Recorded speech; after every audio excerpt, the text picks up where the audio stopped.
Variable mass system है, तो ये हम लोग जो देखने जा रहे हैं टॉपिक, वेरिएबल मास सिस्टम।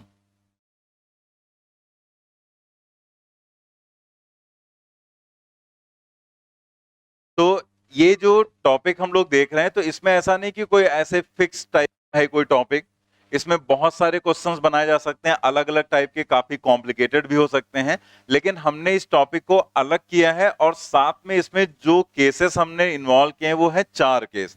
जिन 4 केसेस पर आपके यहाँ क्वेश्चंस पूछे जाते हैं या जो एनसीईआरटी में दिया गया है, ठीक है, बस वही हमने यहाँ पर इन्वॉल्व किया है। बाकी बनाने को क्वेश्चन कुछ भी बनाया जा सकता है, लेकिन हम लोगों के मतलब का मेन जो है वो 4 टॉपिक है इस केस के, मतलब इस टॉपिक के अंतर्गत, ठीक है। तो उसमें सबसे पहला जो है वो है केस 1, रॉकेट का, रॉकेट प्रपल्सन का केस। पहले जो हम लोगों ने पढ़ा था रॉकेट, वो अलग केस था, ठीक है, वो तो ऐसे छोटा वाला रॉकेट था ना, दीपावली वाला, थोड़ी दूर गया, फ्यूल खत्म, वापस आ गया, ठीक है। ये थोड़ा सा अलग टाइप का रॉकेट है, मतलब जो मेन, क्या, हाँ ब्रह्मोस, ठीक। तो ये जो यहाँ पर हम लोग देखने जा रहे हैं, ये रॉकेट प्रपल्सन का केस है, मतलब एक्चुअल रॉकेट की जो लॉन्चिंग की जाती है उस टाइप की जो सिचुएशन होती है उसके लिए हम लोग देखते हैं। और इसके बाद जो नेक्स्ट केस है वो एक कन्वेयर बेल्ट का केस है। तो कन्वेयर बेल्ट के केस में भी इसी तरह की सिचुएशन डेवलप होती है वेरिएबल मास की। और उसके बाद एक पाइप का केस रहेगा और देन एक मशीन गन का केस रहेगा। तो इन सभी केसेस में मास चेंज होता है, इसीलिए हम लोग वेरिएबल मास सिस्टम बोलते हैं। तो देखो यहाँ पर हम लोगों को बहुत डेरिवेशन पर फोकस नहीं करना है। हम जो बताने जा रहे हैं वो एक्चुअल डेरिवेशन का तरीका नहीं है, लेकिन वहां से आपको समझ में आ जाएगा। जैसे आप देखते हैं F इज टू होता है dp डिवाइडेड बाई dt। तो अगर हम यहां पर P को रख दें m into V, mass into velocity, and divided by dt, तो अगर हम किसी केस में कह दें कि कोई भी मास है, मतलब जो भी, वो एक फिक्स स्पीड से बाहर आ रहा है या जैसा भी वेरिएशन है वो फिक्स एक पर्टिकुलर स्पीड से हो रहा है, तो इस v को अगर हम बाहर निकालें तो ये हो जाएगा dm बाई dt। इसको हम लोग ऐसे समझें कि कहीं पर अगर dt टाइम में डीएम मास चेंज हो रहा है, और किस स्पीड से, वहां पर v स्पीड से, तो एक तरह से वहां एक फोर्स जनरेट होगा, जो फोर्स होगा F is equal to V dm by dt। मतलब ये 4 के चारों केस इसी फार्मूले पर बेस्ड हैं। हमें ये समझना है कि ये फॉर्मूला हम वहां पर कैसे अप्लाई करेंगे। तो हमने ये जो आपको समझाया है, ये किसी भी केस का एक्चुअल डेरिवेशन नहीं है, मतलब इसी बेसिस पर हम करते हैं।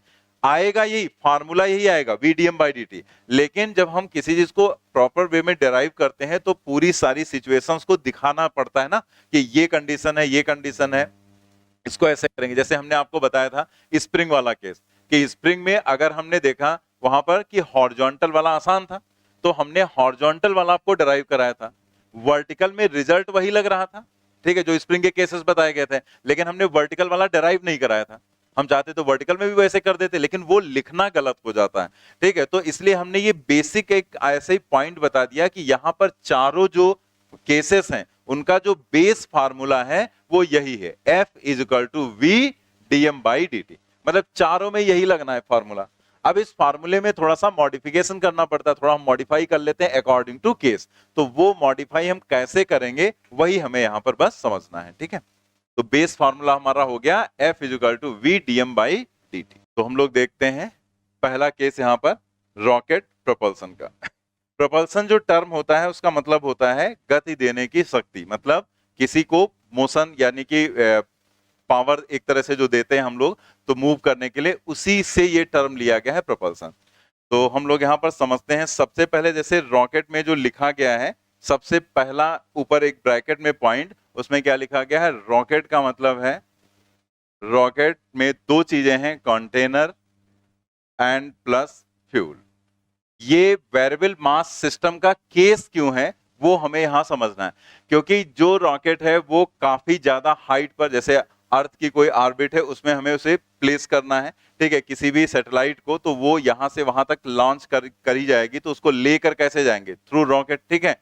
तो अब बहुत ज्यादा हाइट तक जाना है उसको, तो बहुत ज्यादा हाइट तक जाने के लिए फिर क्या होगा, बहुत ज्यादा फ्यूल वहां पर भरना पड़ेगा। तो रॉकेट में एक तरह से फ्यूल का कंटेंट बहुत ज्यादा, क्योंकि कैलकुलेट करना पड़ेगा।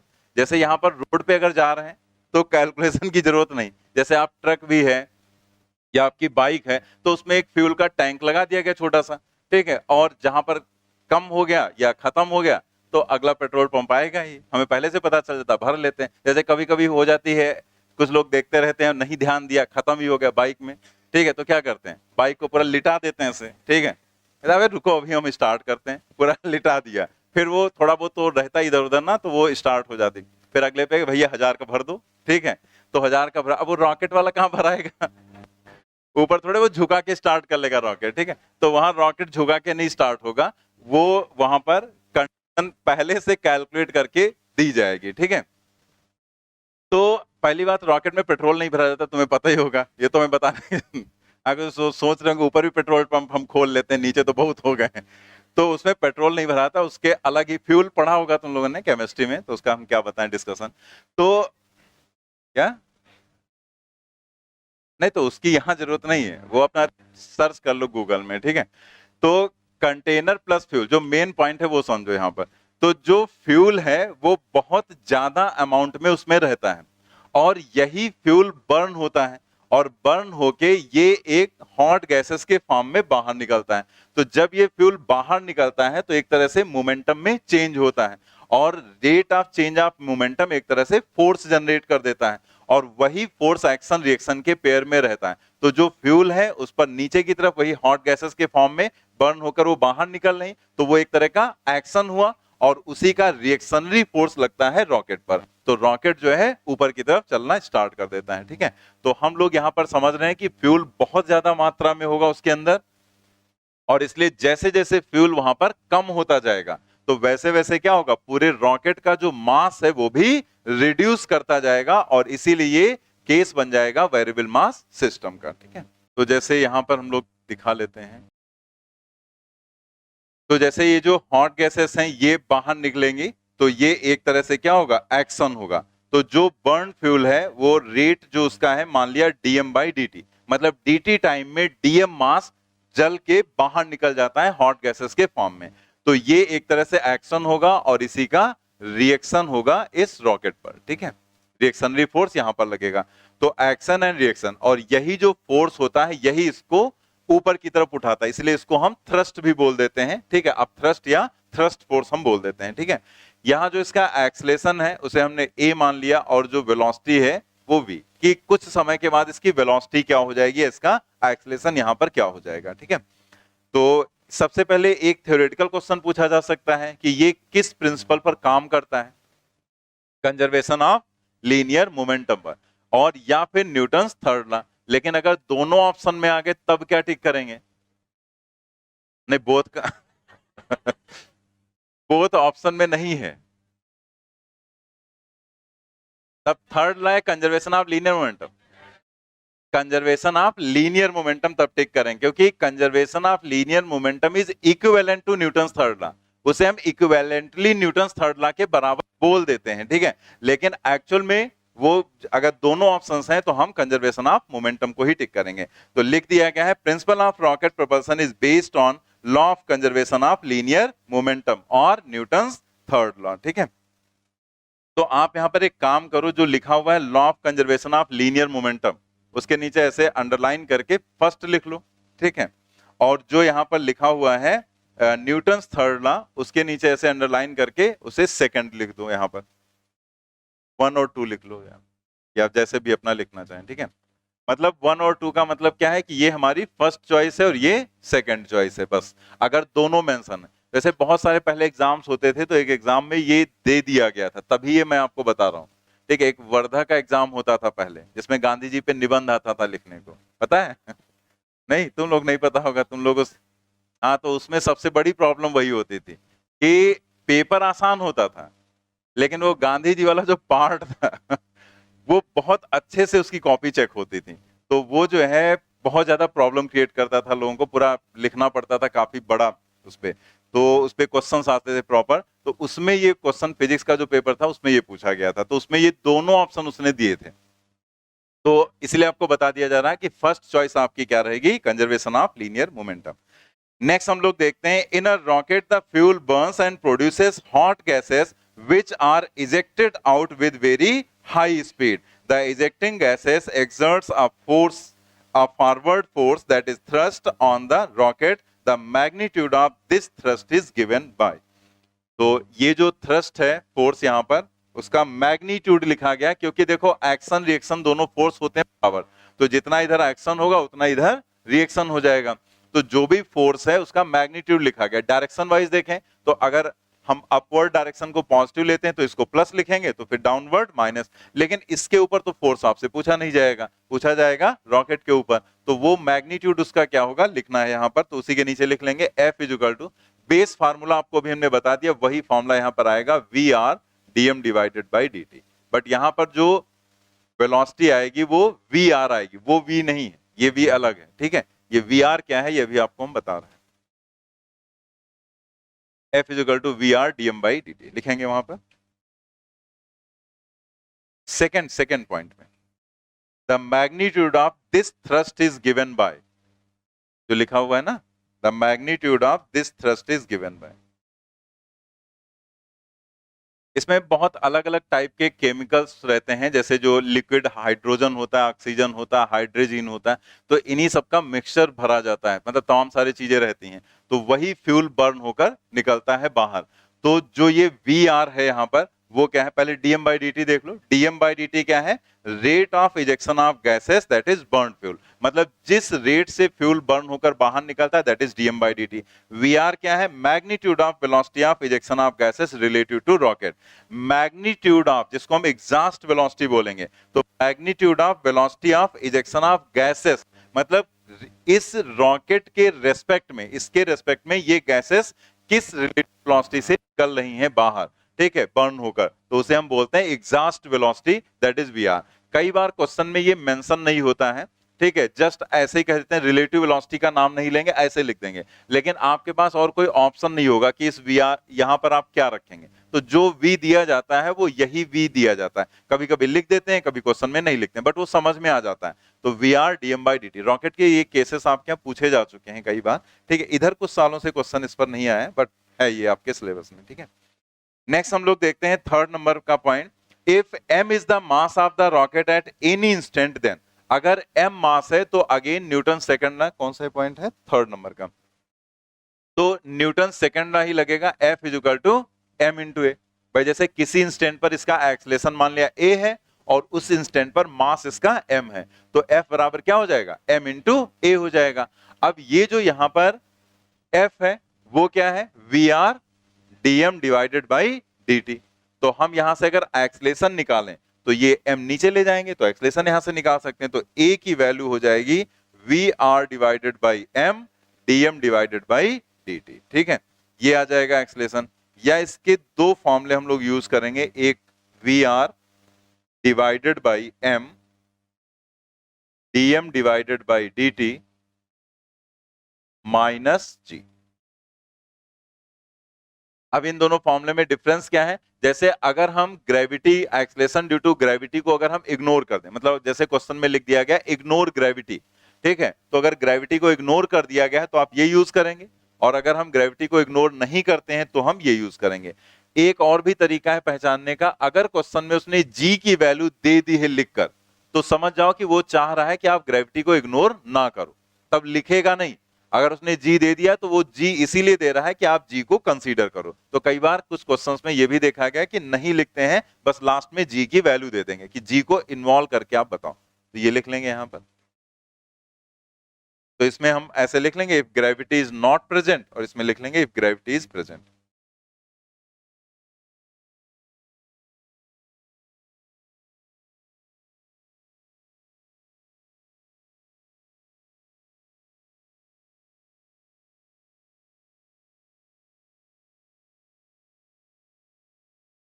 if gravity is not present and if gravity is present.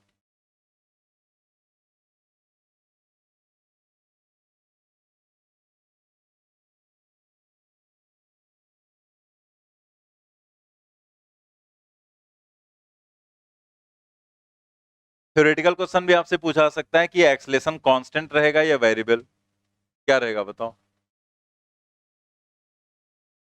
Acceleration, acceleration constant रहेगा यहाँ की वेरी करेगा, और वेरी करेगा तो बढ़ेगा कि घटेगा,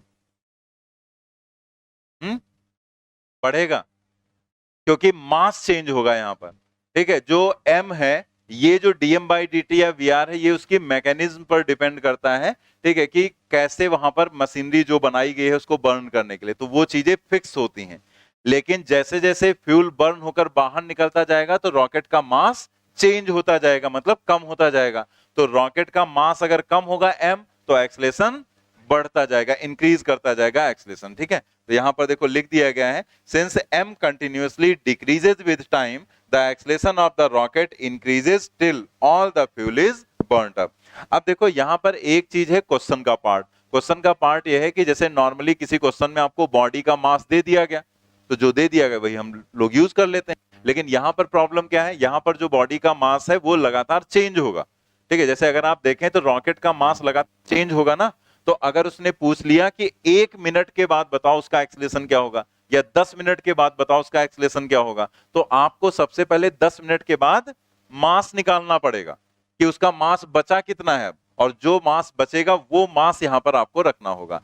तो वो एक्चुअल में तो क्वेश्चन का पार्ट है, बट हम उसे यहां पर लिखवा दे रहे हैं पहले ही, तो आप एट द टाइम उसे रटेंगे भी नहीं, तब भी आप तुरंत समझ जाएंगे कि हमें करना क्या है, ठीक है। तो आप देखें यहां पर लिख दिया गया है, if m naught is the initial mass of rocket, then after time t mass of the rocket is given as, जो नोट में लिखा गया है पॉइंट, उसमें क्या लिखा गया है, m नॉट उसका इनिशियल मास है, तो आफ्टर टाइम t वहां पर कितना मास बचेगा, तो m इज इक्वल टू, अब m नॉट, ठीक है, मतलब स्टार्टिंग में m नॉट था, लेकिन अगर आप मान लो t टाइम निकल गया, तो t टाइम में कुछ मास बर्न होकर बाहर निकल गया, तो जितना मास बर्न होकर बाहर निकल गया वो आपको यहां पर निकालना पड़ेगा कि कितना मास यहां पर बाहर चला गया टी टाइम में। तो जैसे अगर हम यहां लिखें टाइम और यहां पर लिखेंगे बर्न्ड फ्यूल, ये कुछ अलग नहीं, जो वही न्यूटन लॉ में आपको बताया गया था, जो मास पर यूनिट लेंथ वाला कॉन्सेप्ट, उसी से हम निकाल लेंगे। तो यहां पर से हमने लिखा टाइम और बर्न्ड फ्यूल, तो हम यहां कह सकते हैं डीएम बाई dt से फ्यूल बाहर निकल रहा है, तो हम क्या कहेंगे, dt टाइम में कितना फ्यूल बर्न हो गया, डीएम, तो यूनिट टाइम में dm डिवाइडेड बाई dt हो जाएगा, तो t टाइम में dm divided by dt into t, वही कॉन्सेप्ट हो गया ना मास पर यूनिट लेंथ वाला। तो t टाइम में कितना फ्यूल बर्न हो गया, dm by dt into t, बस इनिशियल इतना था, इतना बर्न होकर बाहर निकल गया, तो उसको सब्ट्रैक्ट कर दो, तो ये हो जाएगा dm बाई dt और इंटू t, ये m की वैल्यू आ गई।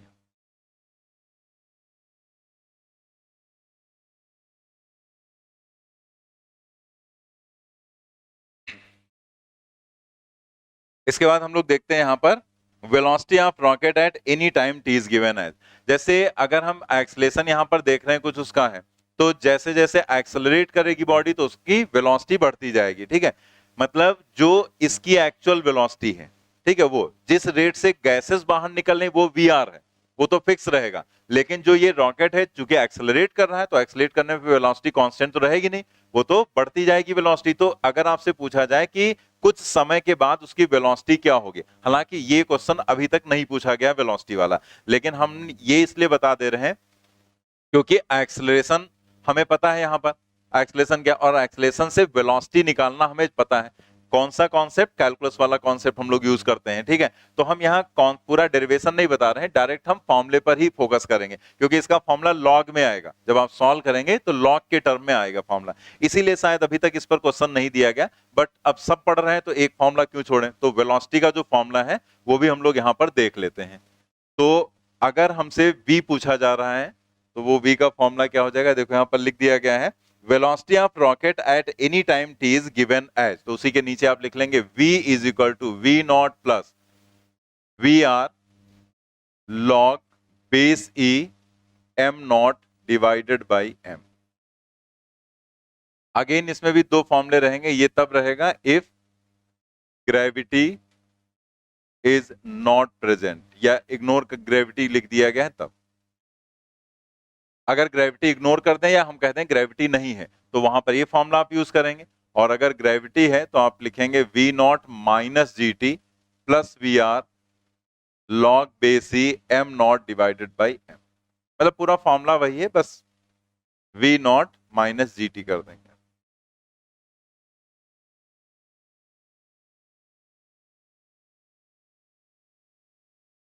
If gravity is present. ठीक, तो ये कुछ और नहीं, ये वही फॉर्मूला है जैसे v is equal to u होता है ना, v बराबर, जैसे नीचे से कोई बॉडी ऊपर जाती है तो आप क्या लिखते हैं, v बराबर u माइनस जी टी लिखते हैं, तो v बराबर u माइनस जी टी है, तो यहाँ u की जगह सिंबल बस v नॉट दे दिया जाता है। ठीक है, तो वो दे दिया गया यहाँ पर v नॉट। ठीक है, यहाँ पर भी, यहाँ पर, तो जब ग्रेविटी होगा नहीं प्रेजेंट है तो v नॉट, और ग्रेविटी प्रेजेंट है तो v not minus g T करेंगे आप।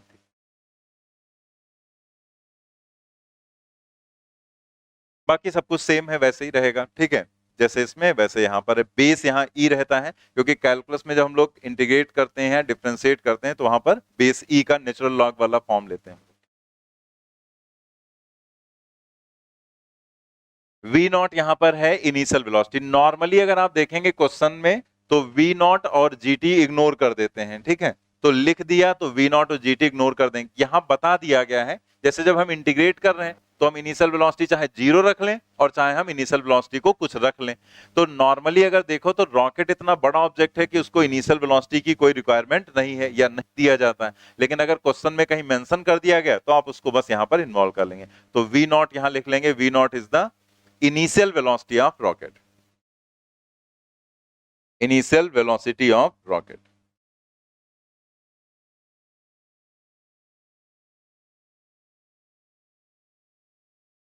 इसके बाद आता है burnt out speed. बर्nt out speed जो है वो मैक्सिमम स्पीड होगी। जैसे आप यहां पर देखो कि जैसे जैसे मास कम होता जाएगा, तो हमने भी पीछे देखा था एक्सलेशन बढ़ेगा, और एक्सलेशन बढ़ेगा तो वेलोसिटी और तेजी से बढ़ती है। याद करो ग्राफ में बताया गया था ना कि अगर इंक्रीज अगर एक्सलेशन करेगा तो वेलोसिटी में क्विक चेंज होगा, मतलब बहुत फास्ट चेंज होगा। तो अगर स्मॉल m की वैल्यू कम होती जाएगी तो वेलोसिटी बढ़ती जाएगी। तो ये जो m है वो बर्न होते होते, मतलब जब पूरा बर्न हो जाएगा मास, ठीक है, तब यहां पर जो वेलोसिटी होगी वो मैक्सिमम होगी। तो मैक्सिमम वेलोसिटी अगर आपको निकालनी है तो स्मॉल m की वैल्यू क्या कर देंगे, जीरो कर देंगे।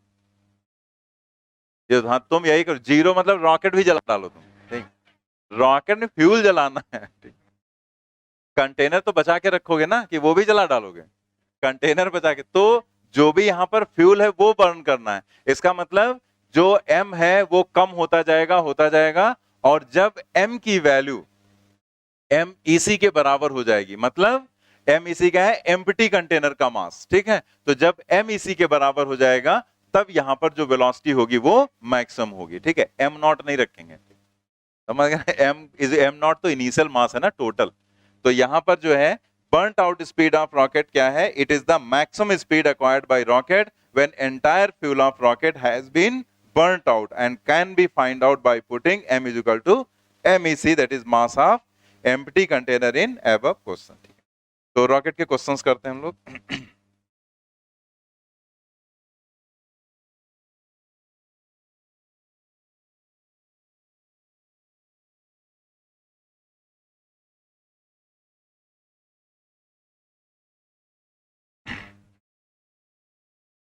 A rocket of initial mass 5000 kilogram ejects gases at a constant rate 15 kilogram पर सेकेंड। देखो यूनिट से ही क्लियर हो जा रहा है।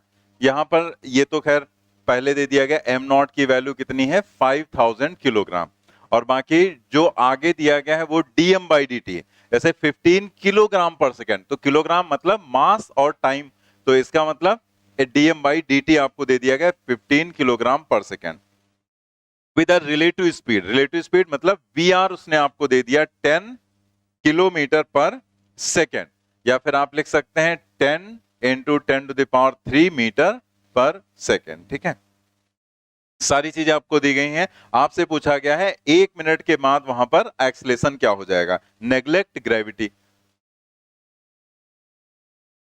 1 मिनट मतलब 60 सेकेंड। अब आपको यहां पर जो फॉर्मूला है वो पता है, और आपको यह भी पता है कि सबसे पहले हमें क्या चाहिए होगा, m की वैल्यू चाहिए होगी। ठीक है, मतलब 1 मिनट के बाद मास कितना रहेगा, तो आफ्टर 1 मिनट जो m हो जाएगा वो m not minus dm divided by dt into T. तो ये पहले से लिखाने का यही बेनिफिट है कि आपको अब यहां सोचना नहीं पड़ा। ठीक है, तुरंत आपको पता है क्या लिखना है हमें।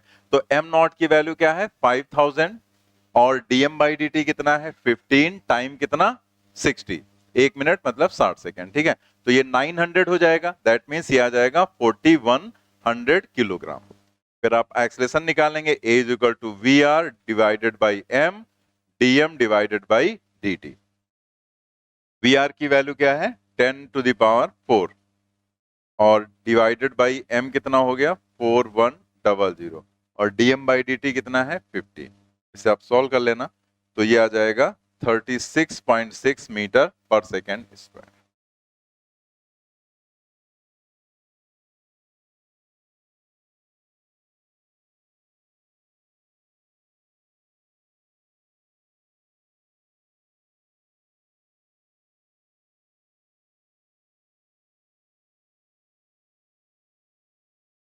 सेकेंड देखते हैं, A rocket with a lift off mass मतलब वही स्टार्टिंग का m नॉट आपको दिया गया 20,000 kilogram is blasted upward with the initial acceleration of 5 metre per second square. Calculate the initial thrust of the blast g is equal to 9.8। NCERT में दिया गया question इसलिए डाल दिया। बाकी ये क्वेश्चन देखा जाए तो ये देखने में लग रहा है आपको लैंग्वेज पढ़ के कि रॉकेट प्रपल्सन का केस है, बट ये रॉकेट प्रपल्सन का केस है नहीं, जस्ट सिंपल क्वेश्चन है न्यूटन सेकंड लॉ का। ठीक है, क्योंकि इसमें उसने आपसे कह दिया इनिशियल थ्रस्ट। अगर इस क्वेश्चन को थोड़ा सा हमें और आगे कॉम्प्लिकेटेड करना होता तो हम इसे और ऊपर वाले को दोनों को हम ऐड कर देते, तो इसीलिए इसको डाल दिया गया कि आप यहां पर कहीं कंफ्यूजन हो जाए। पता लगा सिंपल सा क्वेश्चन है और उसमें आप ये सारे कॉन्सेप्ट यूज करने लगे, तो इसमें इनिशियल थ्रस्ट पूछा गया। मतलब सिंपल केस कि अगर ये रॉकेट है यहां पर और इसे ऊपर की तरफ उठाना है, मतलब स्टार्टिंग में कितना फोर्स लगेगा, तो जो स्टार्टिंग का मास होता है वो m नॉट होता है, तो डाउनवर्ड वेट क्या हो जाएगा m नॉट जी। और उसने कहा कितने एक्सलेशन से 5 मीटर पर सेकेंड स्क्वायर से, तो ये तो सिंपल केस बन गया ना न्यूटन लॉ का। एक्सलेशन की डायरेक्शन का force positive, opposite force negative is equal to mass into acceleration. बस वहीं से आप f निकाल लेंगे। ठीक है, तो F minus m not g is equal to m not into a. F हो जाएगा m not g plus a. तो m नॉट की वैल्यू कितनी दी गई 20,000, g की वैल्यू 9.8 और a कितना है 5। तो सॉल्व करना तो ये 2.96 into 10 to the power 5 newton आ जाएगा। That means second option correct है। Fuel is consumed at the rate of 100 kilogram per second in a rocket. The exhaust gases are ejected at a speed of 4.5 10 to the power 4 metre per second. अब देखो उसने लिख दिया exhaust gases, मतलब उसने कोई relative velocity नहीं लिखा, लेकिन हमें पता है एग्जॉस्ट गैसेस जिस स्पीड से इजेक्ट हो रही होंगी उसी को तो हम वीआर बोलते हैं। तो इसका मतलब ये क्या दिया गया VR. What is the thrust experienced by the rocket, तो एक तो एफ आपको निकालना है। Also calculate the velocity of the rocket at the instant when its mass is reduced to 1/10 of its initial mass। ठीक है, initial velocity is 0, neglect gravity। तो question number third में फोर्स तो बहुत आसान है, v r dm divided by dt, यही करना है। तो क्या आ जाएगा 4.5 इंटू 10 टू द पावर 6। तो यहां पर Vr की वैल्यू आपको क्या दी गई है 4.5 इंटू 10 टू द पावर 4। ठीक है, और dm बाई dt कितना दिया गया 100, तो ये तो सीधा 4.5 10 टू द पावर 6 न्यूटन हो गया। फिर आपसे यहां पर v पूछा गया है।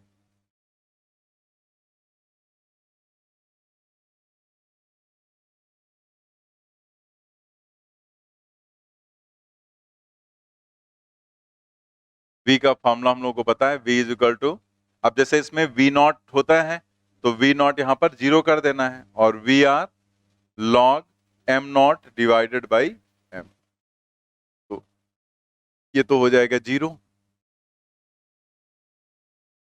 बाकी वैल्यूज रखकर आपको सॉल्व करना है। यहां पर इसमें जैसे आपको दिया गया है मास इज रिड्यूस टू, अब ये पॉइंट कुछ लोगों को प्रॉब्लम करता है और ये ध्यान से समझ लो, हम यहां पर बता दे रहे हैं, फिर आगे आप याद रखना है इसको।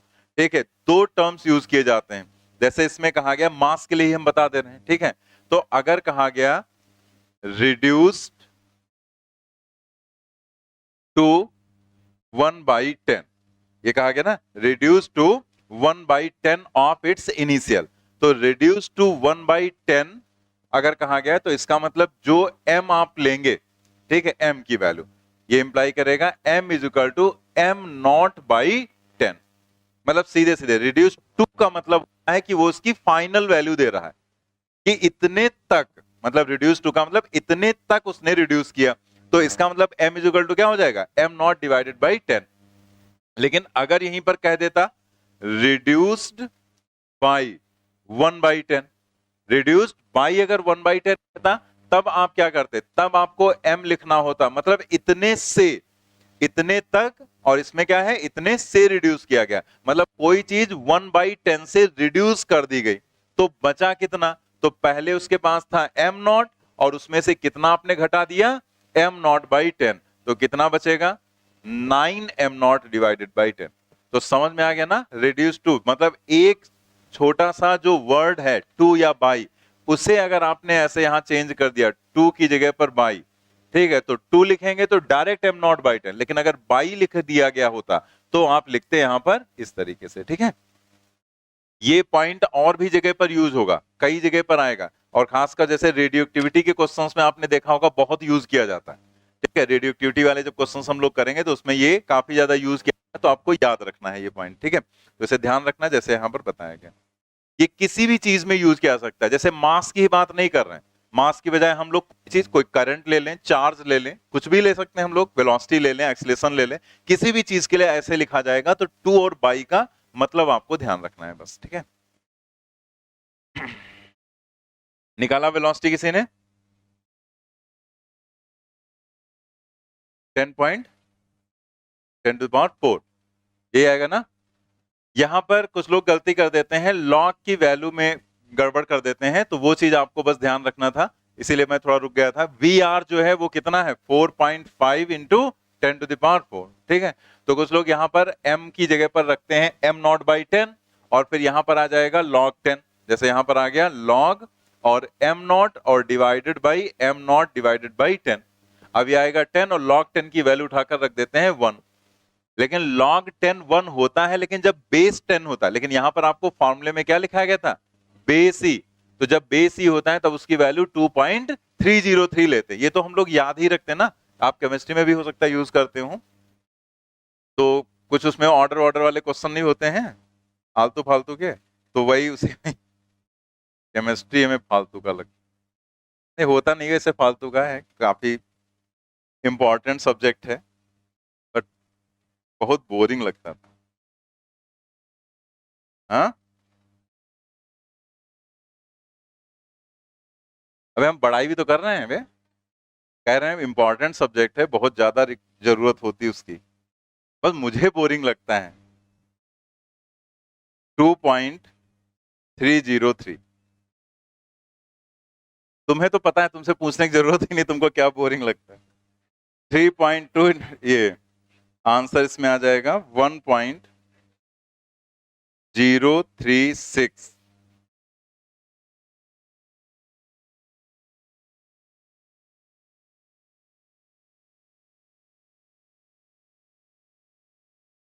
नोट कर लिया ना आपने।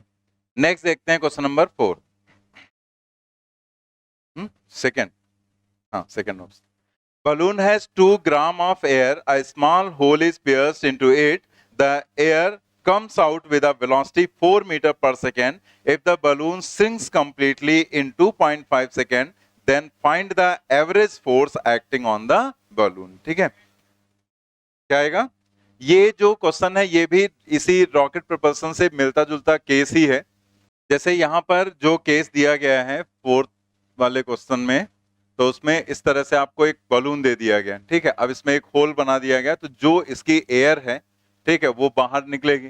तो इसमें भी जैसे इसमें दिया गया है कितना 2 मिलीग्राम, ठीक है, सॉरी 2 ग्राम। तो हम 2 ग्राम मतलब छोटा सा ही मास हुआ, तो उसको हम डीएम मान लेते हैं कि इसके अंदर कितनी एयर फिल कर दी गई 2 ग्राम के बराबर, मतलब 2 इंटू 10⁻³ किलोग्राम हो गया, ठीक है। और कितने टाइम में ये पूरा बाहर निकल जाएगा 2.5 सेकेंड में, किस स्पीड से 4 मीटर पर सेकेंड की स्पीड से। तो आपको जैसे हमने बताया था, तो इसे आप v मान लो, v रिलेटिव जो ये है, ठीक है। तो dm मास dt टाइम में इस वेलोसिटी से बाहर निकलेगा, तो जो फोर्स जनरेट होगा इसके ऊपर थ्रस्ट F, तो वो F क्या हो जाएगा, dm बाई dt। फिर रॉकेट में भी तो यही हो रहा था, उसमें भी तो यही कंडीशन थी कि यहां पर जो एग्जॉस्ट गैसेस, जो गैसेस थी बर्न होकर बाहर निकल रही थी, उसके ऊपर थ्रस्ट लग रहा था। वही सिचुएशन यहां पर आ गई। तो Vr की वैल्यू हो गई 4, dm की वैल्यू 2 इंटू 10⁻³ और dt की वैल्यू 2.5। ठीक है, सेकेंड वाला ऑप्शन आ जाएगा, यहां पर सॉल्व कर लेना। 3.2 10⁻³ न्यूटन।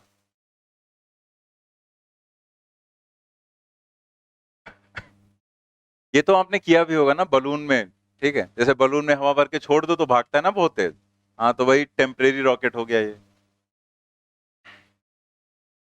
वापस आते हैं सेकेंड केस पर।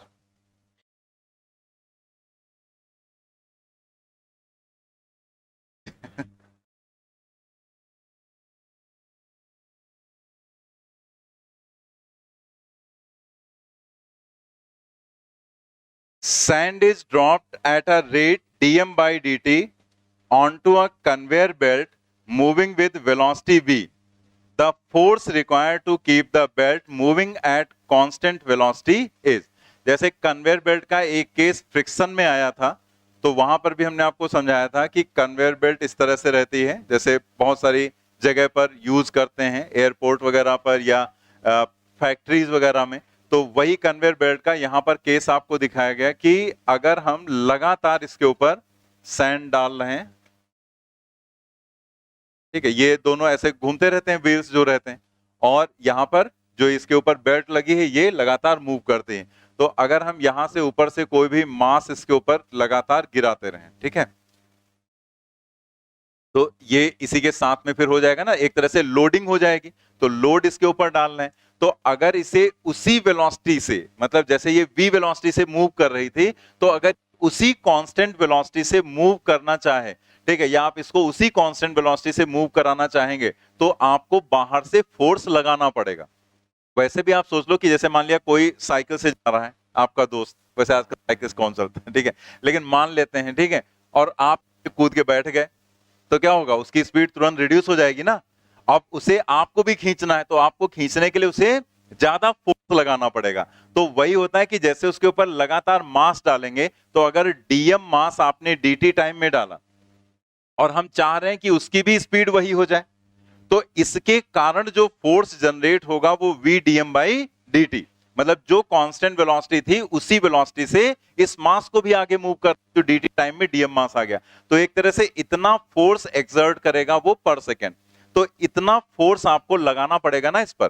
तो अगर उतना फोर्स लगातार आप उस पर लगाए रखेंगे तो क्या होगा, उसकी स्पीड, कांस्टेंट स्पीड भी मेंटेन रहेगी। अब आपको लग रहा होगा कि ये कांस्टेंट स्पीड कैसे रहेगी अगर फोर्स लग रहा है, तो आप इसको बहुत सिंपल तरीके से ऐसे सोच सकते हैं, जैसे हम लोग फ्रिक्शन में करते थे कि जब ये बॉडी मूव कराएंगे तो मान लिया यहां पर 10 न्यूटन का फ्रिक्शनल फोर्स लगेगा, मतलब एक अपोजिंग फोर्स, जैसे इस पर लोड डाल दिया तो लोड एक तरह से क्या कर रहा है, अपोजिंग फोर्स की तरह रिएक्ट करेगा। तो ये 10 न्यूटन लग रहा है, अब आपको इसे मूव कराना है 2 मीटर पर सेकेंड से, तो जितना अपोजिशन में है उतना फोर्स आपको लगाना पड़ेगा ना। तो अगर ये इतना फोर्स लगा दो तो दोनों फोर्स बैलेंस हो जाएंगे, ये उतनी स्पीड से मूव करता रहेगा।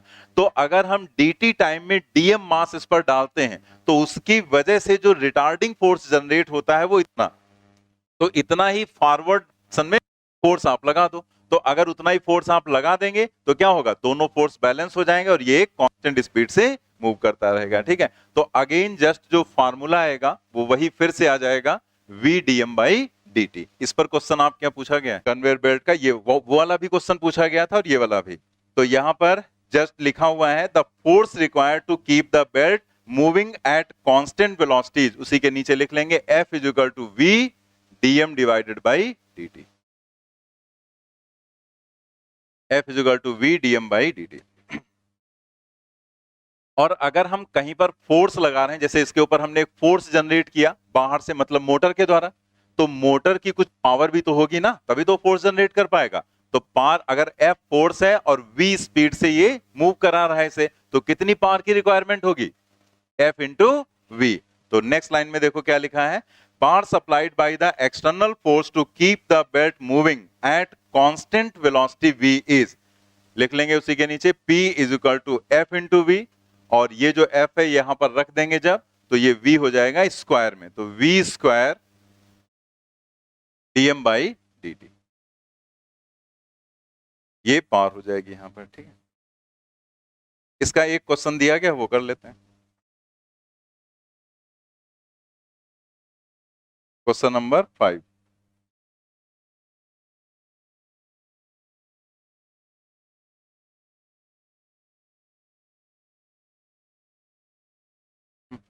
जस्ट मल्टीप्लीकेशन है। इस पर एक क्वेश्चन आपके, आप जब प्रीवियस ईयर करेंगे तो उस पर मिलेगा, तो वहां पर जस्ट ये dm बाई dt दे दिया गया है इसकी वैल्यू, और v से बस मल्टीप्लाई करना है। ठीक है, पावर के लिए भी पूछा जा सकता है, f के लिए भी पूछा जा सकता है। यहां पर जो क्वेश्चन दिया गया वो थोड़ा सा उसमें अलग डेटा दे दिया गया।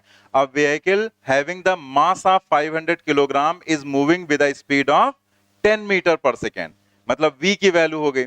sand is dropped into it at the rate of 10 kilogram पर मिनट, उसके ऊपर सैंड गिराई जा रही 10 किलोग्राम पर मिनट की स्पीड से। What force is required to keep the vehicle moving with constant speed? क्या आएगा आंसर? फोर्थ ऑप्शन यहां पर हो जाएगा, just v dm by dt करना है।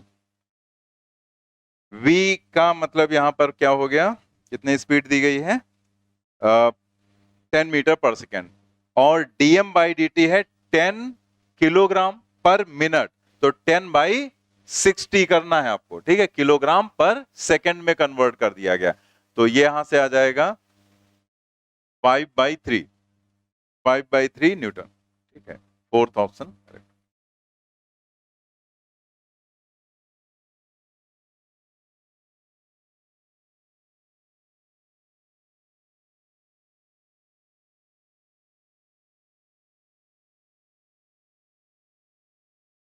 हम लोगों ने 2 केस कर लिए थे, नेक्स्ट केस हम लोग देखते हैं यहां पर, force created by flowing water.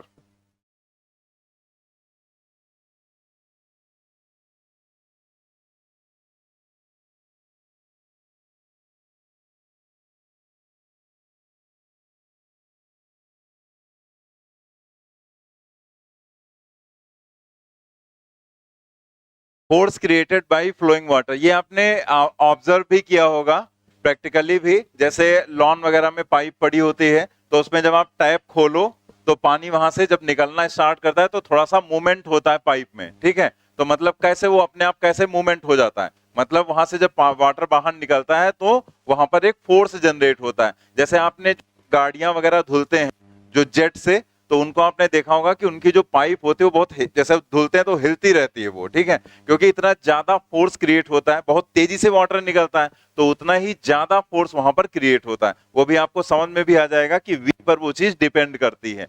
तो हम लोग वही कॉन्सेप्ट यहां पर देखने जा रहे हैं, that is force created by flowing water.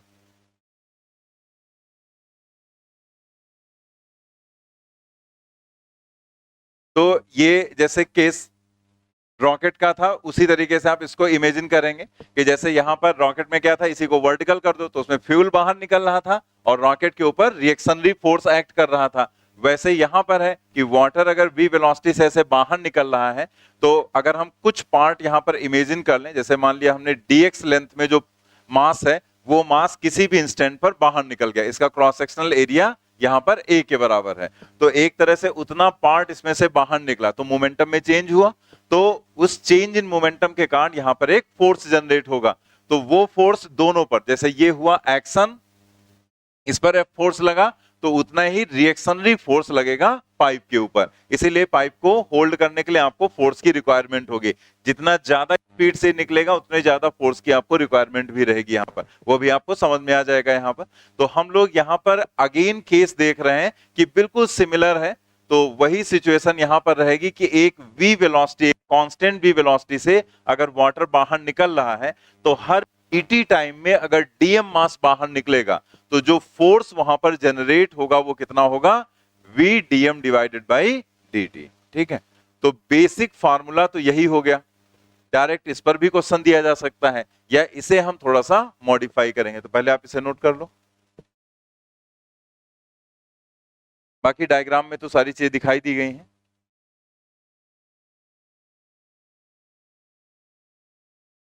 अब जरा यहाँ पर देखें, इसे हम दो तरह से लिखेंगे अलग अलग। जैसे पहले आप यहाँ पर जो v, जैसे f is equal to v d m divided by D t है, तो हमें यहाँ पर अगर डेंसिटी के टर्म में लिखना है, या फिर हमें जो रेट होता है, जो डिस्चार्ज, जिसको हम लोग क्यू बोलते हैं, से रिप्रेजेंट करते हैं, उसके टर्म में लिखना है, तो हम लोग कैसे लिखेंगे। ठीक है, देखते हैं यहाँ पर f is equal to v d m divided by D t. Mass is equal to होता है डेंसिटी इंटू वॉल्यूम, तो हम यहाँ लिख सकते हैं डीएम की जगह पर डेंसिटी, तो डेंसिटी तो पूरे वाटर की एक ही जैसी रहती है, ठीक है, रो। और जो डीएम जो यहाँ पर मास होगा, मतलब डीएक्स लेंथ में जो मास होगा डीएम, उतने पार्ट का जो वॉल्यूम है वो हम लोग ले लेंगे, तो उस वॉल्यूम को हमने ले लिया डीवी, ठीक है, एंड डिवाइडेड बाई डी। तो ये क्या हो जाएगा, rho v dv divided by d. यहां पर ध्यान से बनाना, ये जो v है ये कैपिटल V है, ये वॉल्यूम के लिए है, और ये जो v है वो स्पीड के लिए है उसके, ठीक है। तो ये एक इक्वेशन बन गई। अब यहां पर हम dv बाई dt की बात करें, नाउ जो dv डिवाइडेड बाई dt है वो क्या हो जाएगा, जैसे जो वॉल्यूम है इतने पार्ट का, जैसे dt टाइम में हमने माना इतना पार्ट बाहर निकल गया, तो dt टाइम में जितना पार्ट बाहर निकला उसका वॉल्यूम क्या हो जाएगा, a इंटू dx, ठीक है, तुम लोग कई बार कर चुके हैं। तो dv की जगह पर हम लिख देंगे a into dx and divided by dt, और dx बाई dt वेलोसिटी हो जाएगी, तो इसको हम लोग लिख देंगे a इंटू वी, या इसको q से भी रिप्रेजेंट कर देते हैं, ठीक है। और ये क्या है, volume coming out per second, मतलब जितना वॉल्यूम लिक्विड का होगा, जैसे जरूरी नहीं कि यहाँ वाटर ही हो, कोई और भी लिक्विड हम लोग लिख सकते हैं यहाँ। तो यहाँ पर वाटर लिखा गया, तो हम लोग इसे क्या लिख देंगे, this is equal to volume of water coming out per second, ठीक है, या इसी को बोल दिया जाता है डिस्चार्ज, ठीक है।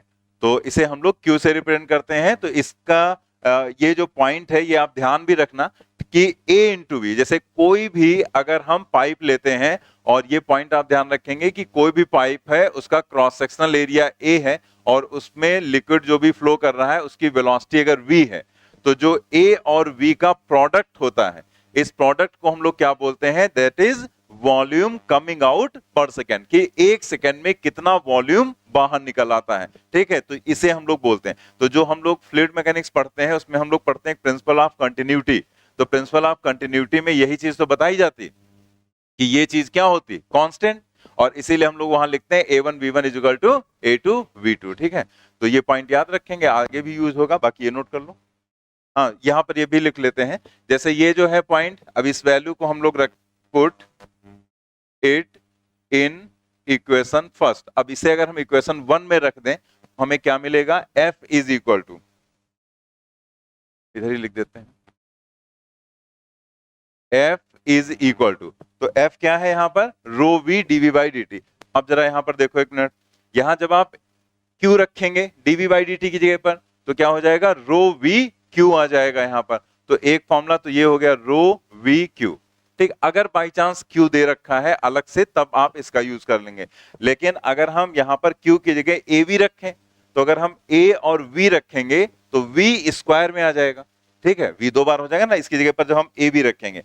तो जब AV रखेंगे तो यहां पर क्या हो जाएगा, A rho V square, A rho V square, यही फोर्स क्रिएट होगा। तभी हमने देखो अभी क्या बताया था कि जितनी ज्यादा स्पीड से निकलेगा वाटर, ठीक है, उतनी ही ज्यादा अमाउंट में यहां पर फोर्स जनरेट होगा। जैसे वाटर का फ्लो रेट जो है उसको आप 2 टाइम्स कर दो, ठीक है, 2, तो जो फोर्स हो जाएगा वो 4 गुना हो जाएगा, ठीक है।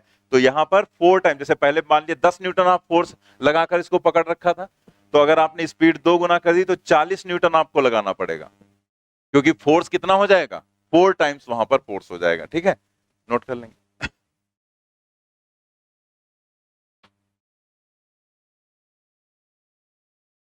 क्या हो गया,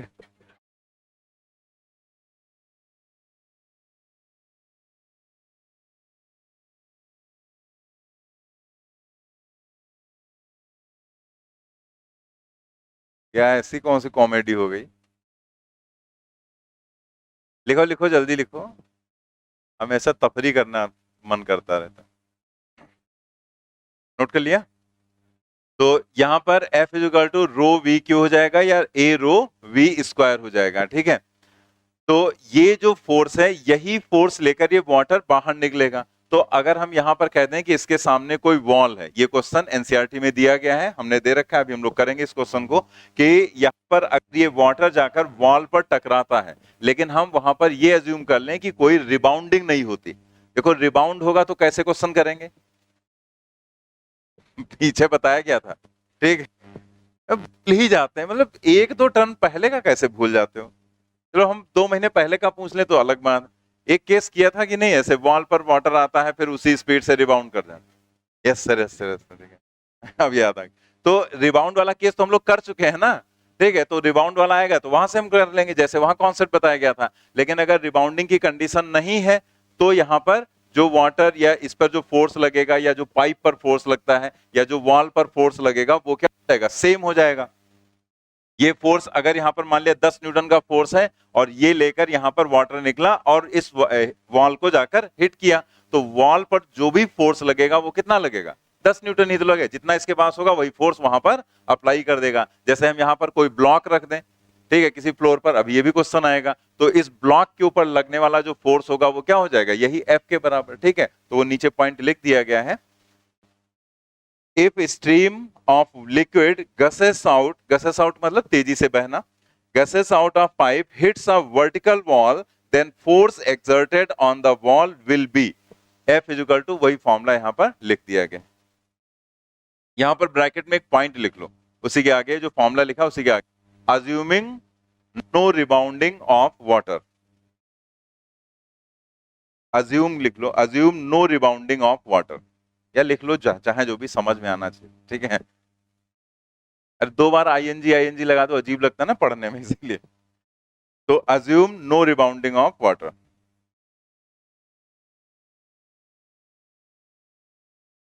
मतलब वाटर में कोई रिबाउंडिंग नहीं, ठीक है। रिबाउंड होगा तो वैसे ही करेंगे जैसे कोलिजन में हम लोग करते हैं, ठीक है। Assuming no rebound of water, तो यहां पर हम लोग इस तरीके से जो भी फोर्स निकलेगा वही फोर्स हम यहां पर इमेजिन कर लेंगे, ठीक है। एक काम करते हैं, एक ही केस बचा है तो इस केस को ही पहले कर लेते हैं और उसके बाद हम सारे क्वेश्चंस एक साथ हम लोग कर लेंगे, ठीक है। इस पर क्वेश्चन आपके यहाँ पूछा जा चुका है, अभी वो क्वेश्चन भी मैंने डाल रखा है, अभी हम लोग करेंगे उस क्वेश्चन को। तो ये जो फॉर्मूला है ये इसीलिए मैंने डिराइव करा है, इसीलिए केस में रख दिया है यहाँ पर इसे, कि इससे रिलेटेड जैसे एनसीईआरटी वाला क्वेश्चन है वो भी हो जाएगा, जो आपके यहाँ क्वेश्चन पूछा गया था वो भी हो जाएगा, जो ये ब्लॉक वाला क्वेश्चन है ये भी कुछ एग्जाम्स में पूछा गया ये भी क्वेश्चन हो जाएगा। तो एक ये फॉर्मूला याद रहेगा तो कई क्वेश्चंस में ये यूज हो सकता है, और चूंकि एनसीईआरटी में दिया गया है तो एक तरह से पॉसिबिलिटी भी रहती है एनसीईआरटी में जो भी चीज दी गई है अलग से कुछ ऐसा, तो उस पर क्वेश्चन बनाया भी जा सकता है, ठीक है। ये जो केस है इसमें कई वैरायटी पॉसिबल है, ठीक है, इसलिए फॉर्मूले को याद रखेंगे। अभी हम वो सारी चीजें आपको बता रहे हैं क्वेश्चंस में, ठीक है। नेक्स्ट हम लोग देखते हैं यहाँ पर केस नंबर 4। केस 4 जो है वो है मशीन गन का केस। तो इसमें एक पॉइंट लिख दिया गया है, a machine gun fires n bullets per second, each bullet has mass m and velocity v। तो जो मशीन गन होती है तो उसमें क्या रहता है, बहुत सारी बुलेट्स एक साथ वहां पर फिल कर दी जाती हैं। पहले बना लेते हैं।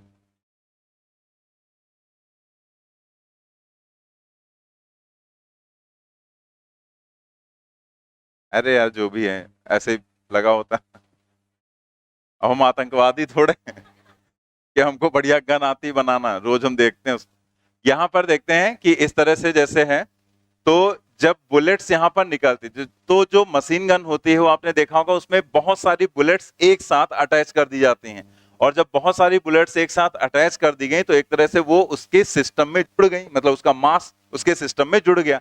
लेकिन जैसे जैसे हम फायरिंग करते रहेंगे तो बुलेट्स अलग होती रहती हैं, निकलती रहती वहां से। तो अगर बुलेट्स अलग हो रही हैं वहां पर तो एक तरह से पूरे सिस्टम का मास क्या होगा, रिड्यूस कर जाएगा, और इसलिए ये भी केस बनता है किसका, वेरिएबल मास सिस्टम का। तो यहां पर इसकी स्पीड मान लिया है v के बराबर है, और जो भी फोर्स यहां पर सेकेंड जनरेट हो रहा है, मतलब एक सेकेंड में जितनी बुलेट्स निकलेंगी उन सभी बुलेट्स पर लगने वाला टोटल फोर्स जो है वो फोर्स यहां पर F है, तो उतना ही फोर्स यहां पर गन पर भी जनरेट होगा, सेम फोर्स, ठीक है। जितना फोर्स इधर जनरेट हुआ एक सेकेंड में जितनी बुलेट्स निकली उतना ही फोर्स यहां पर गन के ऊपर भी जनरेट होगा। तो ये जो फोर्स है अगेन वही कंडीशन हो जाएगी कि जैसे ये जितनी भी बुलेट्स हैं, अगर हम ये मान लें कि dt टाइम में जितनी बुलेट्स निकल गई उनका मास क्या है, टोटल dm, मतलब dt टाइम में dm बुलेट्स वहां पर बाहर निकल गई, जितनी बुलेट्स निकली उनका जो टोटल मास है वो dm के बराबर है। तो स्पीड क्या है, v के बराबर। हर कितनी स्पीड से निकल रही, v, तो एक कांस्टेंट स्पीड से ही निकलेगी। ये चीज हम पहले भी हम आपको बता चुके हैं कि गन में ऐसा कोई प्रोसीजर नहीं होता है कि आप स्पीड को कम ज्यादा कर सकें, मतलब हर बुलेट एक ही स्पीड से निकलेगी, ठीक है, उसमें आप वेरी नहीं कर सकते हैं। तो एक पर्टिकुलर स्पीड से, v स्पीड से बुलेट्स यहां पर बाहर निकल रही, तो अगर dt टाइम में dm मास बाहर निकल जा रहा है तो कितना फोर्स जनरेट होगा, फिर वही condition v dm by dt। तो यहां पर लिख दिया गया है force required to hold the gun F is equal to force on the gun F that is equal to force on the bullets. भाई सीधी सी बात है, जितना फोर्स बुलेट पर लगेगा उतना ही फोर्स गन पर लगेगा, ठीक। और अगर गन पर F फोर्स लग रहा है तो अगर आपको गन को होल्ड करना है, आप चाहते हैं कि वो जहां है वहीं रहे, तो आपको उतना ही फोर्स लगाना पड़ेगा इस पर, ठीक है, होल्ड करने के लिए। तो force required to hold the gun is equal to force on the gun and is equal to force on the bullets. तो ये जो भी F हो जाएगा अगेन वही हो जाएगा F is equal to V dm divided by dt। लेकिन यहां पर थोड़ा सा इसे हम मॉडिफाई करते हैं। इस पर AIEEE में भी क्वेश्चन पूछा गया कि dt टाइम जो है उसे अगर हम 1 सेकंड ले लें, ठीक है, मतलब जो टाइम है उसे अगर हम 1 सेकंड ले लें तो dt इज इक्वल टू, यहां पर लिख देते हैं, if dt is equal to 1, मतलब 1 सेकंड ले लिया, तो उसने क्वेश्चन में क्या लिखा है, 1 सेकंड में कितनी बुलेट्स बाहर निकल रही, n बुलेट्स। तो इसका मतलब क्या हो जाएगा, therefore dm is equal to कितना मास निकलेगा, तो एक बुलेट का मास अगर m है तो n बुलेट्स का मास क्या हो जाएगा, n इंटू m। समझ जाएंगे ना कि dt अगर हम 1 सेकंड ले लें तब यहां पर क्या होगा, if dt is equal to 1 second then लिख देते हैं, then dm is equal to n times m, क्योंकि 1 सेकंड में n बुलेट्स बाहर निकल रही। तो यहां पर हम लोग जब ये वैल्यूज रखेंगे v और इसकी जगह पर क्या रखेंगे, n into m divided by 1, तो यहां से जो फॉर्मूला बनेगा वो हो जाएगा n m v, ठीक है, F is equal to n m v। इसे आप याद कर लेंगे।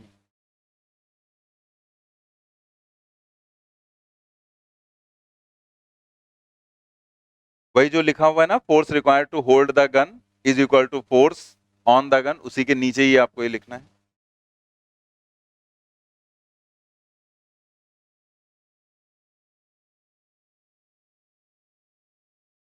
नोट कर लिए। अब देखते हैं यहां पर हम लोग कि जैसे एक कंडीशन इसमें दे दी जाए कि यहां पर मान लिया कोई टारगेट है, ठीक है, तो ये एक यहां पर टारगेट है और ये बुलेट जाकर यहां पर v स्पीड से कोलाइड करती है, ठीक है, यहां पर इसकी स्पीड क्या है, v स्पीड, तो v स्पीड से ये कोलाइड करती है और फिर यहां पर ये बुलेट यहां से रिबाउंड हो जाती है। मान लिया कोलिजन जो है वो इनइलास्टिक कोलिजन है, तो इनइलास्टिक कोलिजन में क्या होगा, ई टाइम से रिबाउंड करेगी ना। हम लोग पढ़ चुके हैं कि स्मॉल बॉडी जो है वो जाकर अगर एक बहुत हैवी बॉडी से कोलाइड करती है तो फिर वहां पर रिबाउंडिंग जो होती है वो ई टाइम से होती, बताया गया था ना वो बॉल रिबाउंड वाला जो केस, v और यहां पर n टाइम्स v, ठीक है। तो यहां पर ये जो कंडीशन इसमें भी बताया था और वो जो केस ये वाला बताया गया था, दोनों में वो चीज बताई गई थी ना। तो यहां पर जो रिबाउंड होगा वो क्या होगा, e टाइम्स v, ठीक है। तो इस कंडीशन में अब यहां पर क्या फोर्स होगा, इस कंडीशन में क्या होगा ये हमें देखना है, ठीक है। तो जैसे प्रैक्टिकली अगर देखो तब तो हम लोग बंदूक छोड़ के भाग लेंगे, बुलेट आ रही है वापस, ठीक है, लेकिन और क्या वहां देखोगे, अच्छा आ रही, देखते हैं क्या होगा। तो हम लोग वहां पर प्रैक्टिकली अलग से, लेकिन यहां पर जो है कंडीशन आपसे पूछी जा रही कि जो टारगेट है उस टारगेट के ऊपर हम कितना फोर्स यहां पर देखेंगे, ठीक है, मतलब ये फोर्स आपको निकालना है। जैसे अगर कहा जाए कि बुलेट यहां पर आई और उसके बाद ये ई टाइम्स स्पीड से रिबाउंड कर गई, तो ई का मतलब कोएफिशिएंट ऑफ रेस्टिट्यूशन है, मतलब कुछ एनर्जी यहां पर लॉस होगी। तो ई के टर्म में पढ़ने से क्या फायदा होगा कि अगर कोलिजन परफेक्टली इलास्टिक है तो हम E इज इक्वल टू 1 रख देंगे, अगर वो इनइलास्टिक है तो E की वैल्यू जो दी जाएगी वो रख देंगे, परफेक्टली इनइलास्टिक है मतलब रिबाउंडिंग नहीं हुई तो E की वैल्यू क्या कर देंगे, 0 कर देंगे।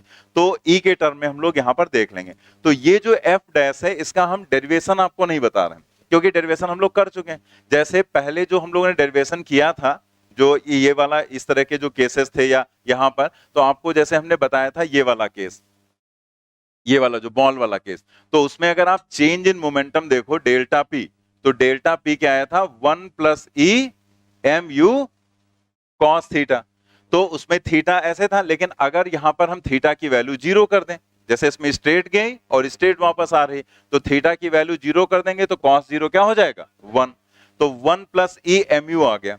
लेकिन यहां पर m की जगह हम लोग क्या रखेंगे, ये यहां पर ये n टाइम्स m, जैसे हम rate of change of momentum बोलते हैं ना, तो delta p divided by delta t कर दें तो ये क्या बन जाएगा फोर्स। तो यहां पर भी हम डेल्टा t कर दें, और डेल्टा t का मतलब 1 सेकेंड हम यहां टाइम लेंगे, क्योंकि 1 सेकेंड में n बुलेट्स जा रही हैं। तो जो मास है उसकी जगह पर हमें टोटल मास रखना होगा ना 1 सेकेंड में, तो टोटल मास m नहीं है बल्कि क्या है nm, तो यहां पर 1 प्लस ई हो जाएगा और यहां क्या हो जाएगा nm हो जाएगा, और ये v हो जाएगा क्योंकि यहां हमने v मान रखा, और नीचे क्या हो जाएगा 1, टाइम कितना सेकेंड, ठीक है। तो फॉर्मूला क्या बन गया 1 plus e n m v. तो ये सब ये फॉर्मूले का डेरिवेशन हमने ऐसे आपको समझा दिया, बट हम लोग यहां पर डेरिवेशन नहीं लिखेंगे, ठीक है, हम लोग सीधे याद रखना ज्यादा आसान है। जैसे आप देखो यहां पर कि हमने फोर्स याद कर लिया एन एम वी, और अगर हमें एफ डैश की बात करनी है तो वो क्या आया था 1 प्लस ई, और आगे तो यही था ना एनएमवी ही तो था, तो वो याद रखना ज्यादा आसान। अभी हम डेरिवेशन लिखवा देंगे तो बार बार जितनी बार आप पढ़ेंगे आप डेरिवेशन देखेंगे तो उसमें फिर कंफ्यूजन होता है या भूल जाते हैं, लेकिन ऐसे आप ज्यादा इजीली याद रख पाएंगे, इसलिए हम डेरिवेशन नहीं लिखवा रहे हैं। तो नीचे देखो सेंटेंस लिखा हुआ है, if bullets are striking at a target and collision is inelastic then force on the target is given by, नीचे लिख लेंगे उसी के f dash is equal to 1 plus e n m v. तो ध्यान रखेंगे यहां पर कि बुलेट पर जो फोर्स लगेगा या जो गन पर फोर्स लगेगा वो क्या होगा एन एम वी, और अगर टारगेट की बात करेंगे तो टारगेट पर कितना फोर्स लगेगा 1 plus e n m v, ठीक है।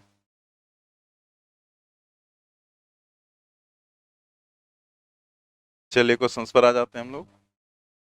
A stream of water flowing horizontally with a speed of 15 meter per second gushes out of a tube of cross-sectional area 10 to the power minus 2 meter square and hits a vertical wall nearby.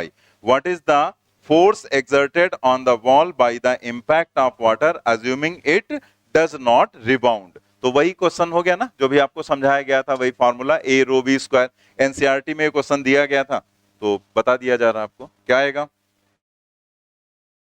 Third option force, यहां पर formula हो जाएगा ए रो we square, ठीक है। Cross sectional area आपको दिया गया है कितना 10 to the power minus 2, density क्या रखोगे, दो चार लोग 1 बोल ही देते हैं, फिर 1 रखोगे 10 टू द पावर 3। डेंसिटी याद रखो, फिजिक्स में 1 बहुत ज्यादा यूज नहीं होता है फिजिक्स में यहां पर, क्योंकि यहां पर जो है एसआई यूनिट्स हम लोग लेते हैं, बाकी चीजों का metre cube metre square use कर रहे हैं, तो आपको जो डेंसिटी है वो किलोग्राम पर मीटर क्यूब वाला फॉर्मूला यूज करना होता है। हमने आपको एक दिन समझाया था ना जब वो वर्क एनर्जी पावर बता रहे थे कि अगर ग्राम पर एमएल, जैसे वॉल्यूम अगर एमएल में दिया गया है तो आप 1 यूज करेंगे, अगर 1 ग्राम पर एमएल, अगर किलोग्राम पर लीटर में दिया गया है, ठीक है, मतलब वहां डेंसिटी यूज करना है कब, जबकि वॉल्यूम आपको लीटर में दिया गया हो। और जब हम यूज करते हैं यहां पर मीटर वाली क्वांटिटीज तब हम 10 टू द पावर 3 किलोग्राम पर मीटर क्यूब यूज करते हैं, तो डेंसिटी आप यूज करेंगे 10 टू द पावर 3 किलोग्राम पर मीटर क्यूब, तो हम लोग यहाँ रो की जगह पर रखेंगे 10 टू द पावर 3, ठीक है। और v क्या है यहाँ पर 15, तो 15 टू द स्क्वायर हो जाएगा, ठीक है। तो ये आ जाएगा 10 to power minus 2 10 to the power 3 into 225, तो ये 100 से डिवाइड कर दो तो कितना आ जाएगा 2.25 into 10 to the power 3 newton. Third option correct. Options इसके ऐसे ही बनाए गए हैं, जैसे अगर आप यहां पर डेंसिटी 1 रख दो बिना कुछ सोचे समझे, पहला ऑप्शन मैच कर जाएगा 2.25। क्वेश्चन नंबर 7 करेंगे बट 8 नहीं करेंगे, ठीक है। 7 नंबर में कुछ और वेरिएशंस जो है वो हम आपको बताएंगे। यहाँ पर a block of metal weighing 2 kilogram is resting on a frictionless floor. It is struck by jet releasing of water at a rate of 1 kilogram per second and at speed of 5 meter per second. The initial acceleration of the block will be. Starting का acceleration आपको बताना है। क्या जाएगा? First option आ जाएगा। अभी हम लोग देख लिया क्या करना, फोर्स जो आएगा वो कितना होगा, v dm by dt। तो इसमें आपको a rho v स्क्वायर भी यूज नहीं करना है, इसमें तो डायरेक्ट उसने v दिया है और dm by dt दिया है, तो फोर्स हो जाएगा v dm by dt और डिवाइडेड बाय मास कर देंगे, वही एक्सलेशन हो जाएगा। तो जैसे इस तरह से आपको दिया गया क्वेश्चन कि यहां पर एक ब्लॉक रखा गया है, इसका मास कितना है 2 किलोग्राम, और यहां से जो जेट है वो वाटर रिलीज कर रहा है, तो इसके पास फोर्स होगा, तो ये इसी फोर्स से यहां पर इसे हिट करेगा जाकर F फोर्स से। तो F की जो वैल्यू हो जाएगी वो क्या है, v dm by dt। मान लिया डेटा बदलना हो, हम लोग वो वाला डेटा रख सकते हैं, जैसे हमने कह दिया पाइप, जैसे इसे क्वेश्चन को और कॉम्प्लिकेटेड बनाना है, हमने कह दिया क्रॉस सेक्शनल एरिया इतना है, डेंसिटी इतनी है और स्पीड इतनी है, तो आपको वो फॉर्मूला यूज करना पड़ेगा, a rho v square. Force निकाल लिया आपने, लेकिन यहां पर हम डायरेक्ट इसी से कर सकते हैं क्योंकि आपको दिया ही गया है v कितना है 5 और dm by dt 1, तो ये आ जाएगा 5 न्यूटन, और इसलिए इसका जो एक्सलेशन हो जाएगा ब्लॉक का वो हो जाएगा a is equal to f divided by m, that is 5 divided by 2, that is 2.5 metre per second square. ठीक है, फर्स्ट ऑप्शन करेक्ट है। इसी क्वेश्चन में हम लोग थोड़ा सा एक वेरिएशन देखते हैं, पहले आप इसको नोट करो फिर हम बोल रहे हैं उसे लिखेंगे आप।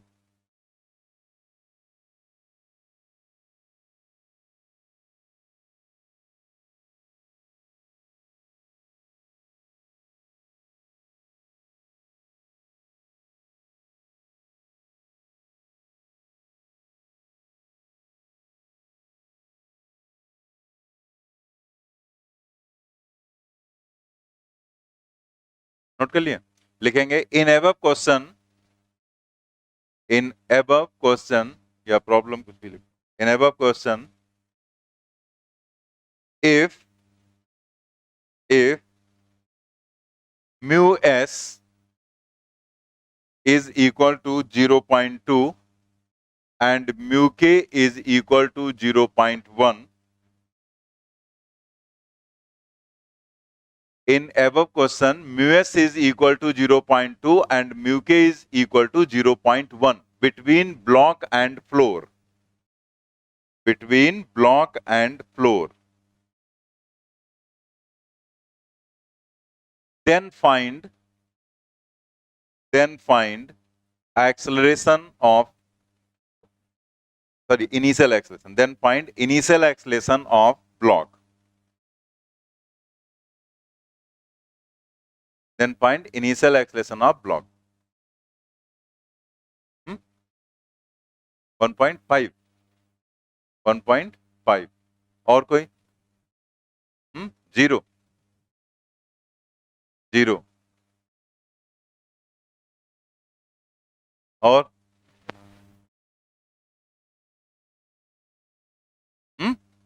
0 1.5 और कोई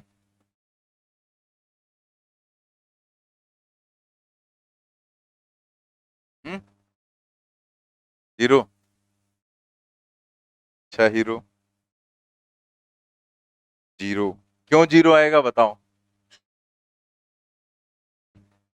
हाँ, लिमिटिंग फोर्स ज्यादा है, किससे? अप्लाइड फोर्स से। क्या लिमिटिंग फोर्स निकाला तुमने? क्या लिमिटिंग फोर्स निकाला बताओ? ये तुम्हें पता है छानबीन हम क्यों कर रहे हैं? क्योंकि पिछले साल का आंसर 0 ही था, समझ गए ना? तो ये हमने बहुत पहले बताया था, जो लास्ट ईयर आपको बताया गया है उसके बेसिस पर आंसर मत दो, ठीक है? ये काम अब ऐसा तो है नहीं कि हम असाइनमेंट पूरा बदल डालेंगे, हर साल असाइनमेंट बदलना तो नहीं पॉसिबल है ना, तो आपको प्रोसीजर पता होना चाहिए। ये नहीं कि लास्ट ईयर वाला हमें याद है 0 तो हमने बोल दिया 0 बिना सॉल्व के, कितनी बड़ी, ठीक है? कहां से लिमिटिंग निकला, निकालो लिमिटिंग, हो रहा है तो कहां से ज्यादा है बताओ? कम आया ना? हाँ।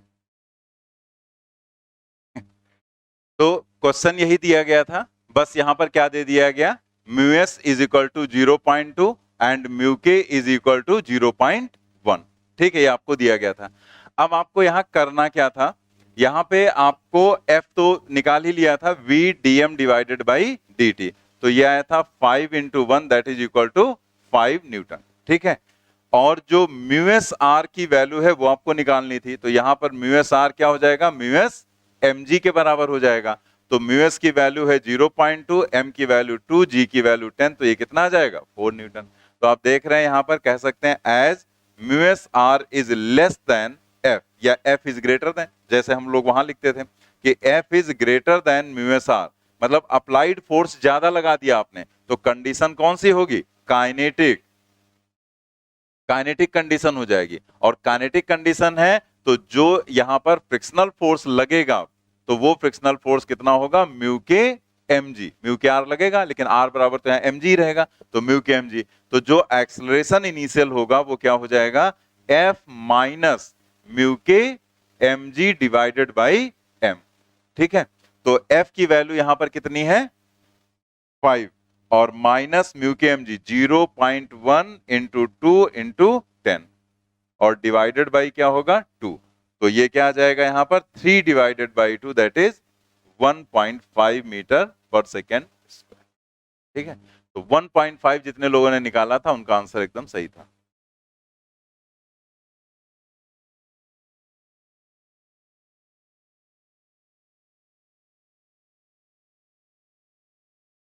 देखो, अगर आप रिपीट कर रहे हैं, यहां पर दोबारा पढ़ रहे हैं, ठीक है, तो आपके लिए ये चीज हमने बहुत पहले भी एक बार शायद बताया था, मुझे नहीं ध्यान है, लेकिन ये बहुत ज्यादा इंपॉर्टेंट है कि आप पिछले साल के नोट्स या क्वेश्चन बिल्कुल भी देख कर मत आओ।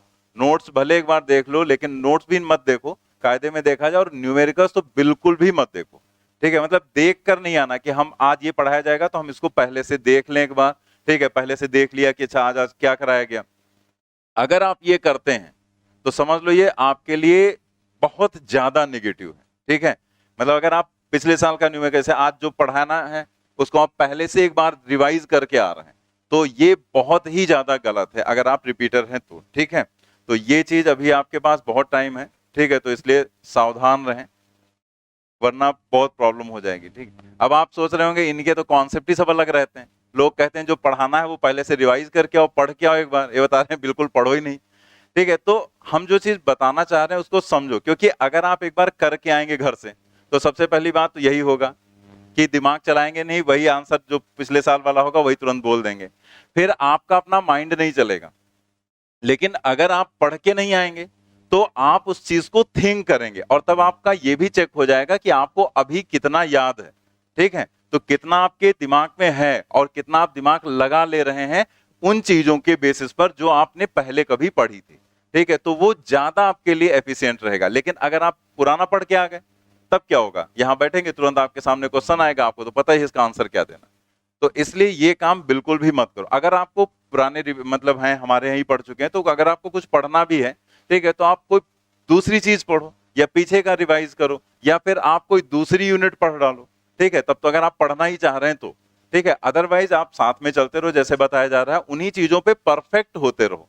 ठीक है, मतलब परफेक्शन जरूरी होता है, ये नहीं कि हम जल्दी जल्दी कर डालें। कई लोग परेशान रहते हैं, ये पढ़ाया जा रहा है तो कुछ और पढ़ते हैं, कुछ लोगों की आदत भी होती, जैसे रिपीटर्स ये भी करते हैं कई लोग, जैसे टाइम है आपके पास तो आप कर सकते हैं, लेकिन जो चीज कर रहे हैं वो परफेक्ट होनी चाहिए। तो कई बार गलतियां क्या करते हैं, जैसे जब मैकेनिक्स हम पढ़ाते हैं तो कहते हैं ये तो हम पढ़ ही लेंगे, हम अभी हीट पढ़ डालते हैं। जब हीट पढ़ाओ तो लाइट पढ़ना शुरू कर देते हैं, जब लाइट पढ़ाओ तो इलेक्ट्रिसिटी पढ़ना शुरू कर देते हैं। तो उनका यही चलता रहता है, उनको लगता है हम बहुत अच्छा काम कर रहे हैं, हम सर के आगे आगे घूम रहे हैं। ठीक है, तो वो गलत है, आप परफेक्ट किसी में नहीं है।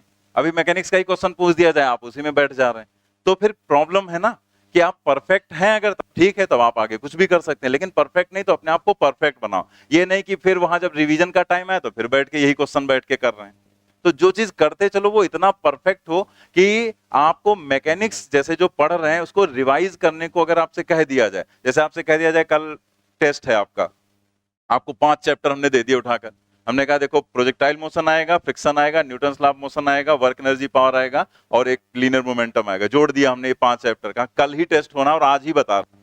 तो आपके अंदर इतना प्रिपरेशन, इतनी अच्छी प्रिपरेशन होनी चाहिए कि इतना कुछ रिवाइज करने में आपको ज्यादा से ज्यादा 6-7 घंटे लगे बस। ठीक है, मतलब उसमें करना क्या है, जैसे हमने बताया था स्टार्टिंग में कि आप जब सब कुछ तैयार होगा तो एक बार पलट के देख तो है, और ज्यादा हमने कुछ कहा ही नहीं। और जो क्वेश्चंस हैं उनमें हमने पहले ही आपको स्टार्टिंग में बताया था, शायद कुछ लोग करते भी हैं, कि हमने कहा था जो क्वेश्चन इजीली लग जाता है उसे मार्क मत करो, ठीक है, लेकिन जिसमें जरा भी प्रॉब्लम आती है उस पर स्टार बना लो। तो जब कम टाइम रहता है तो हम सिर्फ उन क्वेश्चंस को देखें जिस पे स्टार बनाओ, क्योंकि वो कभी ना कभी हमारे लिए प्रॉब्लम क्रिएट किए थे, तो वो आगे भी कर सकते हैं। तो वो पॉइंट्स आप वहां पर बस देख लो, रिवाइज कर लो। तो इतना ज्यादा अच्छी तरीके से प्रिपेयर होना चाहिए कि 6-7-8 घंटे में आप पूरा रिवाइज कर डालें 5-6 चैप्टर। और यही प्रिपरेशन इतनी स्ट्रांग हो जानी चाहिए लास्ट तक कि आपको एक दिन में ही पूरी फिजिक्स रिवाइज करने को अगर जब रहेगा तो एक दिन में वो रिवाइज हो जाए पूरा। तो ये होता नहीं है, एग्जाम से कुछ दिन पहले बैठ जाते हैं, एक दिन में पूरा बायो उड़ा देते हैं, ठीक है, और आज अभी कहते हो तो नहीं होता है। तो क्यों नहीं होता है? क्योंकि आज अभी आप सीख रहे हैं, लेकिन जब सीख चुके हैं, सब कुछ प्रिपेयर कर चुके हैं, तो एक दिन बहुत है। करते थे स्टूडेंट, हम कोई अभी नए नए थोड़े आए पढ़ाने के, हमें कुछ पता नहीं। मतलब स्टूडेंट्स ऐसे थे, बैठ गए आज लेकर, अगर एनसीईआरटी बायो की हम बात कर रहे हैं, फिजिक्स की हम बात ज्यादा करते नहीं, जानते हो, ठीक है, तो क्योंकि उसमें तो इंटरेस्ट नहीं, ठीक है, बायो की हम बात करें, मतलब एनसीईआरटी की बुक उठा लेते थे, तो जब तक वो पूरा 12 घंटे 15 घंटे उनको जो भी लगता था उतने टाइम में उसको पूरा रिवाइज कर डालते थे। लेकिन ये कब की कंडीशन? लास्ट की कंडीशन होती। जब लास्ट की कंडीशन आती तो 3-3 4-4 5-5 बार रिवाइज कर डालते थे। तो इतना याद हो जाता था कि इस पेज पे क्या लिखा हुआ, उस पेज पे, मतलब ये लेफ्ट वाले पेज पे लिखा हुआ कि राइट वाले पेज पे लिखा हुआ। इतनी ज्यादा बार रिवाइज होना चाहिए। जैसे जो हम पढ़ा रहे हैं, तो अभी यहाँ पर किसी से कहते तो पता लगा फ्रिक्शन का क्वेश्चन है, तो न्यूटन्स लॉ में ढूंढ रहे हैं, अभी कहाँ चला गया, ठीक है, ये सिचुएशन होती। पहले के स्टूडेंट का ये था कि वो बता देते थे ये लेफ्ट वाले पेज में लिखा कि राइट वाले पेज में लिखा, लेकिन सब तब भी नहीं बता पाते थे। ऐसा नहीं कि तब सब पढ़ी ही थे, तब भी ऐसे लोग थे बीच बीच में, कुछ हाँ कुछ ना और कुछ बीच वाले थे, ठीक है, जैसा हमेशा रहते हैं। तो रिवीजन जो है वो बहुत ज्यादा जरूरी है, और ये बात ही सबसे ज्यादा इंपॉर्टेंट है कि रिवाइज करते रहो बस, ठीक है। बाकी अभी जैसे ऑनलाइन में एक किसी लड़के ने पूछा था कि एफिशिएंट स्टडी के लिए मतलब क्या तरीका होना चाहिए, पता नहीं कौन क्वेश्चन बनाया। एफिशिएंट स्टडी क्या होती है, मतलब बहुत दिन तक वो आपके दिमाग में रुका रहे, ठीक है, मतलब उसका पूछने का ये मतलब था कि बहुत दिन तक हमारे माइंड में रहे। तो उसका क्या तरीका है? यार रिवीजन ही करो, और क्या करोगे? रिवीजन करो। क्या चीज? क्या बताओ? बाधा? हाँ, ये YouTube से ज्यादा प्रभावित है। उसमें यही सब बताते रहते हैं, बादाम खा लो, ये खा लो, वो खा। देखो कुछ भी खा लो, कुछ भी कर लो, और चाहे जितने मेथड ढूंढ लो, और चाहे जितना तुम YouTube खंगाल लो, अगर आप सारी चीजों का पूरा रिजल्ट फाइनल देखेंगे तो वो फाइनल रिजल्ट ये है कि भैया रिवीजन करो, पढ़ाई का कोई शॉर्टकट नहीं है। और वाकई नहीं होता है, चाहे जितना घुमा फिरा के हम तुमको रोज मोटिवेट करें, ठीक है, लेकिन आप देखेंगे फाइनल रिजल्ट वही आएगा कि भैया रिवाइज करो, पीछे की चीजें पढ़ते रहो, टू द पॉइंट स्टडी करो। इतना ही कंक्लूजन निकलता है हमेशा, चाहे जितने आप मेथड ढूंढ लो। कोई शॉर्टकट, कोई पढ़ाई का कोई शॉर्टकट है ही नहीं। रिवीजन ही सबसे मेन इंपॉर्टेंट चीज होती है, और जितना ज्यादा रिवाइज करेंगे उतनी तेज आपका दिमाग चलेगा, उतनी तेज चीजों को समझ पाएंगे, और उतना ही ज्यादा, जैसे अलग अलग टाइप की चीजें उनको मिक्स करके नया क्वेश्चन बनाया गया, तो वो तभी आप कर पाएंगे जब आपका रिवीजन बहुत ज्यादा होगा, ठीक है। और कोई चीज ज्यादा दिन तक दिमाग में रोकनी है, रिवीजन ही तो करोगे, और क्या करोगे भाई? जैसे आपने घर का रास्ता कोई नहीं भूलता है, ठीक है, घर ही पहुंच जाता है। ऐसा थोड़े गली में खड़े, भाई कौन सा करता है? ये कौन करता है? कोई करता है कि अपना घर भी भूल गए, ये वाले घुसे कि इस वाले घुसे, मारे ना जाए, ठीक है। तो उसमें सबको याद रहता है कि भाई ये हमारी गली, इसी में हमें जाना है, ये वाला हमारा घर है। तो क्यों? क्योंकि वो इतने ज्यादा बार आप वहीं रोज जाते हैं, वहीं से आते हैं, मतलब उसका रिवीजन बहुत ज्यादा हो चुका है, तो भूलते नहीं वहां पर। तो ये वाला हो गया क्वेश्चन। अब यहाँ पर जो हमने बताया था वो ध्यान रखना, पुरानी चीजें ज्यादा पढ़ के मत आओ, वहां से देखा और क्वेश्चन यहाँ पर हो गया। तो पिछले साल वाला जो क्वेश्चन था उसमें ये 0.3 था और ये 0.2 था, तब इसका आंसर 0 है। ठीक है, तब इसका आंसर क्या आएगा? अब 0 आएगा, क्योंकि अगर ये यहां पर कंडीशन है तो आप म्यूएस mg जब कैलकुलेट करेंगे तो 0.3, मास हो गया 2, जी की वैल्यू 10, तब आएगा 6 न्यूटन। और इस कंडीशन में हो गया F is less then mu s mg, और ये कंडीशन क्या हो गई? स्टैटिक कंडीशन, और इसलिए जब स्टैटिक कंडीशन तो चलेगा नहीं, तो एक्सेलरेशन क्या हो जाएगा? 0। ठीक है, तो पूछने को ये भी पूछा जा सकता है, इस तरह से बना दिया गया तो ऐसे बनाया गया तो हम ये कर लें, तो इसमें कुछ रटना थोड़े, तो हम लोग फ्रिक्शन में सब कुछ समझ ही चुके हैं कि अप्लाइड फोर्स से अगर कम है तो यहाँ स्टैटिक, इक्वल है लिमिटिंग कंडीशन, और ग्रेटर हो गया तो काइनेटिक कंडीशन हो गई। ठीक है, चलिए नेक्स्ट क्वेश्चन हम लोग देखते हैं यहाँ पर।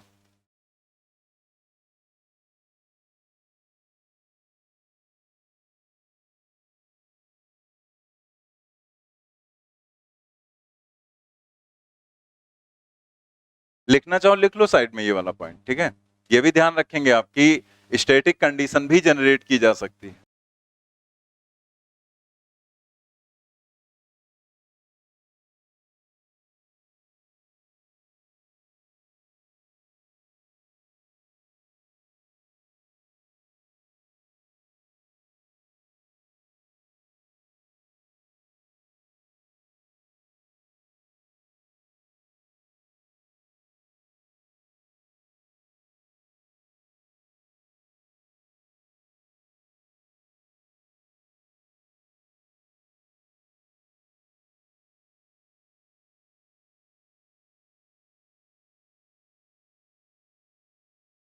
A liquid of density rho flows along a horizontal pipe of uniform cross section A with a velocity v through a right angled bend as shown in figure.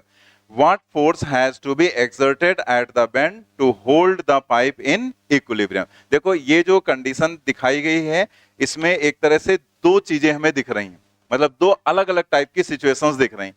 एक सिचुएशन यहाँ पर क्या है कि वाटर एंटर कर रहा है यहाँ पर, ठीक है, और दूसरे में वाटर बाहर निकल रहा है। तो जो एंटर कर रहा है उसका मतलब सिर्फ क्या है कि ये वाटर ऐसे जाएगा, तो ये जब इस तरीके से जाएगा यहाँ पर तो एक फोर्स इसके ऊपर जनरेट करेगा। जैसे अभी हम लोगों ने देखा था कि पाइप से वाटर अगर निकलेगा यहाँ पर और सामने कोई चीज रख दें तो उसके ऊपर क्या जनरेट करता है? फोर्स जनरेट करता है।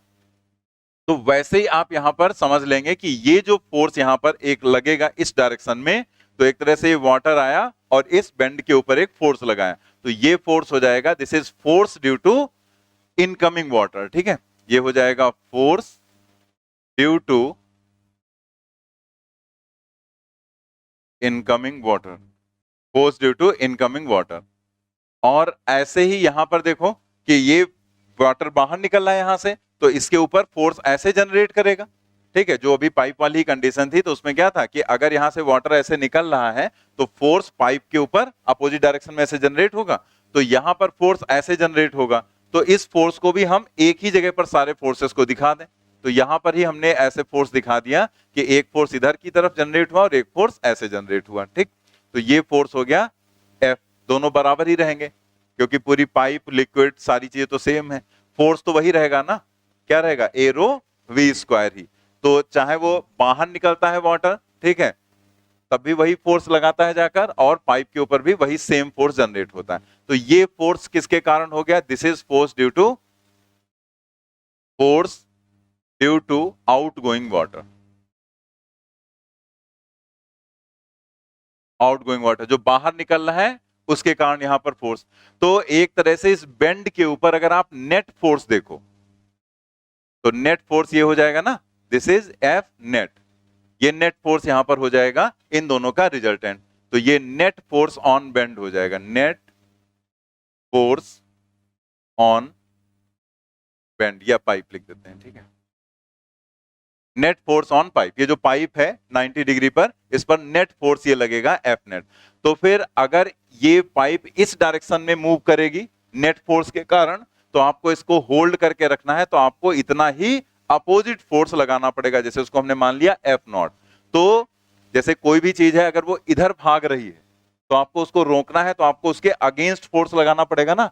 तो ये जो फोर्स जनरेट हुआ ये वाटर के कारण, तो इसके कारण ये बेंड इधर की तरफ भागेगा, तो आप इसके अपोजिट उतना ही फोर्स लगा दो। मतलब ये जो एफ नॉट हो जाएगा, this is force due to या force by external agent, force by external agent. To hold pipe. ठीक है, पाइप को होल्ड करने के लिए इतना फोर्स लगाना पड़ेगा। तो एक तरह से जो एफ नॉट है वो किसके बराबर होगा, एफ नेट के बराबर। और एफ नेट क्या होगा, एफ रूट टू। वो तो आपको पता ही है ना, एफ और एफ परपेंडिकुलर है तो क्या हो जाएगा, एफ रूट टू। और एफ की वैल्यू क्या है, ए रो वी स्क्वायर, तो ए रो वी स्क्वायर रूट टू, ये इसका आंसर है। सेकंड ऑप्शन करेक्ट हो जाएगा।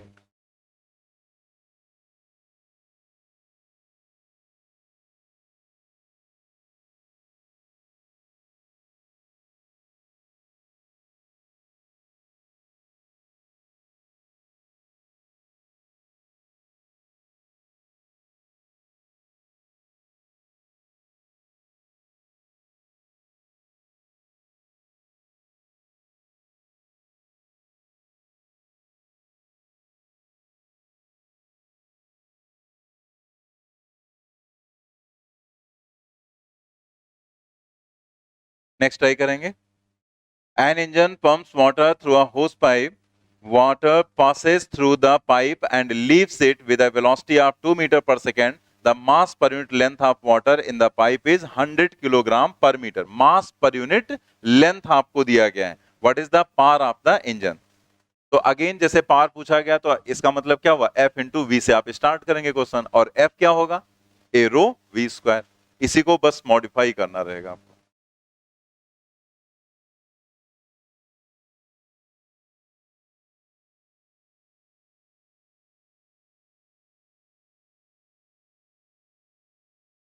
नोट कर लिया ना ये।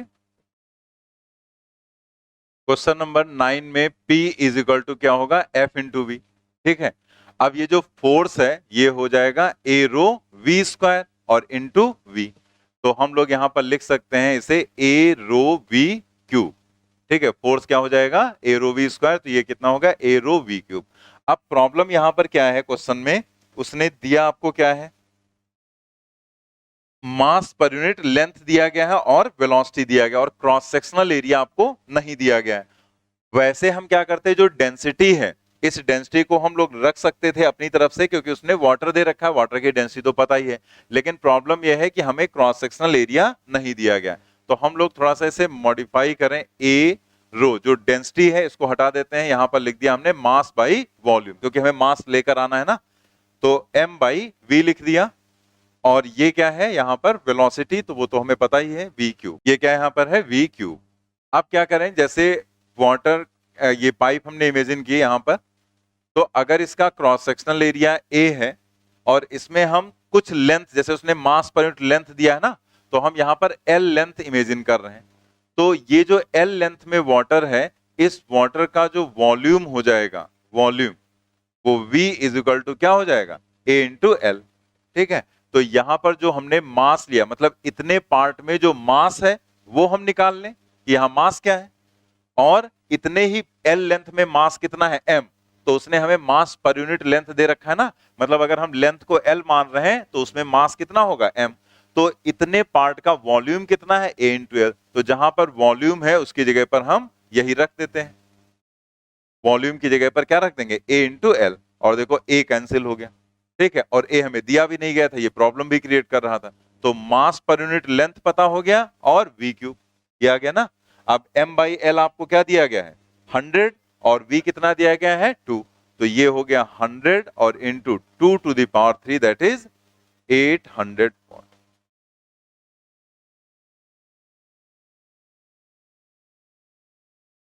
इसका आंसर कुछ बुक्स में 400 वॉट दिया गया है, तो वो सही आंसर नहीं है। ठीक है, यही आंसर यहां पर माना गया था, और यही आंसर सही भी है, आपको बताया भी गया कैसे।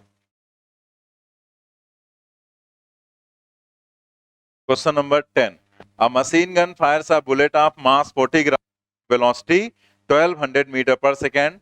The man holding it can exert a maximum force of 144 newton on the gun. How many bullets can he fire per second at the most? कितनी बुलेट्स वो पर सेकेंड फायर कर सकता है, 10। एन एम वी से लग जाएगा। ठीक है, थर्ड ऑप्शन आ जाएगा यहाँ पर। तो F is equal to n m v, उसने आपसे पूछा है N, तो N इजिकल टू क्या हो जाएगा, F divided by M into v. तो फोर्स यहाँ पर कितना दिया गया है, 144 न्यूटन उसने फोर्स लगाया, तो वही फोर्स यहाँ पर रख दिया गया 144। मास कितना दिया गया है एक बुलेट का 40 ग्राम, तो उसे हम लोग रखेंगे 40 इंटू 10⁻³ किलोग्राम, और स्पीड दी गई है 1200। सॉल्व कर लेना, 3 आ जाएगा। A disc of mass 0.1 kilogram is kept floating horizontally in mid-air by firing bullets of mass 0.05 kilogram, each vertically upward at it and at the rate 10 bullets per second. If bullets rebound with the same speed, what is the speed of the bullets with which these are fired? मतलब question कुछ ऐसे है कि एक disc यहां पर है,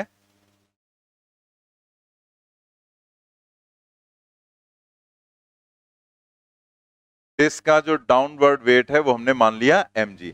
अब इसके ऊपर नीचे से ऐसे बुलेट्स फायर की जा रही हैं, यहां से बुलेट्स ऐसे फायर की जा रही हैं और ये बुलेट यहां पर रिबाउंड करके वापस आ रही हैं। तो ऐसे इसको दिखा दिया जा रहा है कि इस तरह से गई और ऐसे रिबाउंड करके ये वापस आ रही।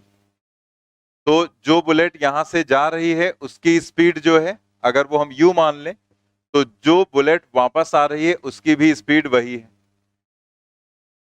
ठीक है, u या जैसे भी क्वेश्चन में हमने सिंबल लिया था v, तो वही ले रहे हैं। ठीक है, मतलब दोनों की स्पीड सेम है। उसने कहा ना सेम स्पीड से रिबाउंड हो रही वहां पर, तो सेम स्पीड से रिबाउंड होने का मतलब e की वैल्यू क्या हो जाएगी, 1 हो जाएगी। ठीक है, अब ये जब ऐसी कंडीशन आएगी तो इसके कारण यहां पर एक फोर्स जनरेट होगा। भाई ये टारगेट बन गया ना, तो टारगेट पर जो फोर्स लगता है वो क्या है, एफ डैश, और वो एफ डैश कितना भी निकाला था, 1 + E NmV, ये टारगेट पर लगने वाला फोर्स था।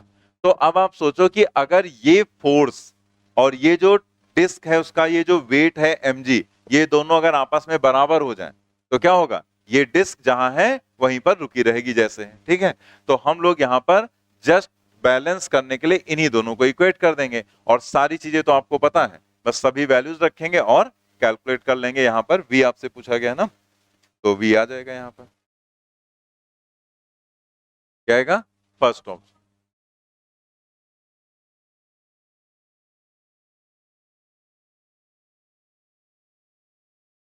To float the disc f dash is equal to हो जाएगा mg, 1 + E NmV is equal to m × g, तो ये 1 + 1 हो गया। नंबर ऑफ बुलेट्स यहां पर हैं कितनी, 10 बुलेट्स पर सेकेंड, तो n की जगह पर रखेंगे 10। स्मॉल m की वैल्यू है 0.1 × v, और जो कैपिटल M है वो है कितना, 0. नहीं 0. ये बुलेट का है ना, 0.05 और इंटू v, और ये है 0.1 एंड 9.8। तो ये यहां पर 2 होगा, और 2 को 5 से मल्टीप्लाई करेंगे, 0.05 से 0.1 और इंटू 10, मतलब वो 1 हो जाएगा। तो इधर का तो पूरा फैक्टर ही 1 हो गया, तो v क्या बचेगा, 0.98 metre per second. A satellite in force-free space sweeps stationary interplanetary dust at a rate dm divided by dt is equal to alpha v।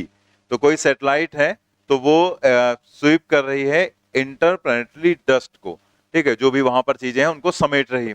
तो आप ऐसे सोचो कि ये बिल्कुल वैसा ही केस बन गया ना कन्वेयर बेल्ट वाला। जैसे कन्वेयर बेल्ट में हम लोडिंग कर देते हैं, तो लोडिंग करने से वहां पर क्या हो जाता है, वहां पर उसकी स्पीड कम हो जाती है, लेकिन हम उसी स्पीड को मेंटेन रखना चाहते हैं, तो उसी स्पीड को मेंटेन करने के लिए हमें अलग से फोर्स लगाना पड़ता है उतना ही। तो फोर्स जो जनरेट हुआ था वो फोर्स कितना वहां पर जनरेट हुआ था, F = V dm divided by dt, मतलब dt टाइम में अगर dm मास इसके ऊपर डालें और इसकी स्पीड क्या थी v, तो यहां पर जो भी फोर्स जनरेट हुआ था वो इतना रिटार्डिंग फोर्स जनरेट हुआ था, बताया गया था ना आपको रिटार्डिंग। तो आपसे कहा गया था इतना ही फोर्स हमें मोटर द्वारा अप्लाई करना पड़ेगा उस स्पीड को मेंटेन रखने के लिए। लेकिन अगर हम बाहर से ये फोर्स नहीं देंगे तो फिर क्या होगा, इसमें उतना ही रिटार्डेशन जनरेट हो जाएगा और उससे इसकी स्पीड लगातार कम होती रहेगी। तो इसमें वही चीज उसने कही है, इसमें अलग से कोई फोर्स नहीं लगाया गया, ठीक है, उसने कह दिया फोर्स फ्री स्पेस, मतलब वहां पर कोई भी बाहर से किसी तरह का फोर्स भी नहीं है और कहीं और से भी कोई फोर्स जनरेट करने की बात नहीं कही गई। तो इसका मतलब क्या हुआ कि जो डिसलरेशन जनरेट होगा वो हो जाएगा F डिवाइडेड बाई मास, इसका दिया गया है m इज द मास, तो ये हो जाएगा F डिवाइडेड बाई m। ठीक, इतना डिस्टिलेशन जनरेट होगा। तो जो F है वो हम लोग कैसे देते हैं, 1/m, ये अलग कर लिया, और F का मतलब वही V dm divided by dt, और dm बाई dt यहां पर आपको दे रखा है क्या, अल्फा इंटू v, तो ये हो जाएगा यहां पर v divided by m alpha into v, या alpha v square divided by m। तो alpha v square divided by m, दो ऑप्शंस दिए गए हैं, बी और मतलब सेकेंड एंड थर्ड, तो सेकेंड आएगा थर्ड ऑप्शन आएगा, क्योंकि डिस्टिलेशन हम देख रहे हैं और डिस्टिलेशन में हम माइनस साइन नहीं लगाते हैं, वो अंडरस्टूड होता है कि वो स्पीड के अपोजिट होगा। तो डिस्टिलेशन जब भी किसी भी क्वेश्चन में देखो जहां डिस्टिलेशन आपको दिया जाता है तो माइनस लगाते नहीं, जब हम उसका करते हैं कहीं पर तब हम माइनस यूज कर लेते हैं। तो ये आंसर होगा alpha v square upon m, that is third option. ये क्वेश्चन आपके यहाँ पूछा गया है, ठीक है, AIPMT में क्वेश्चन पूछा जा चुका है।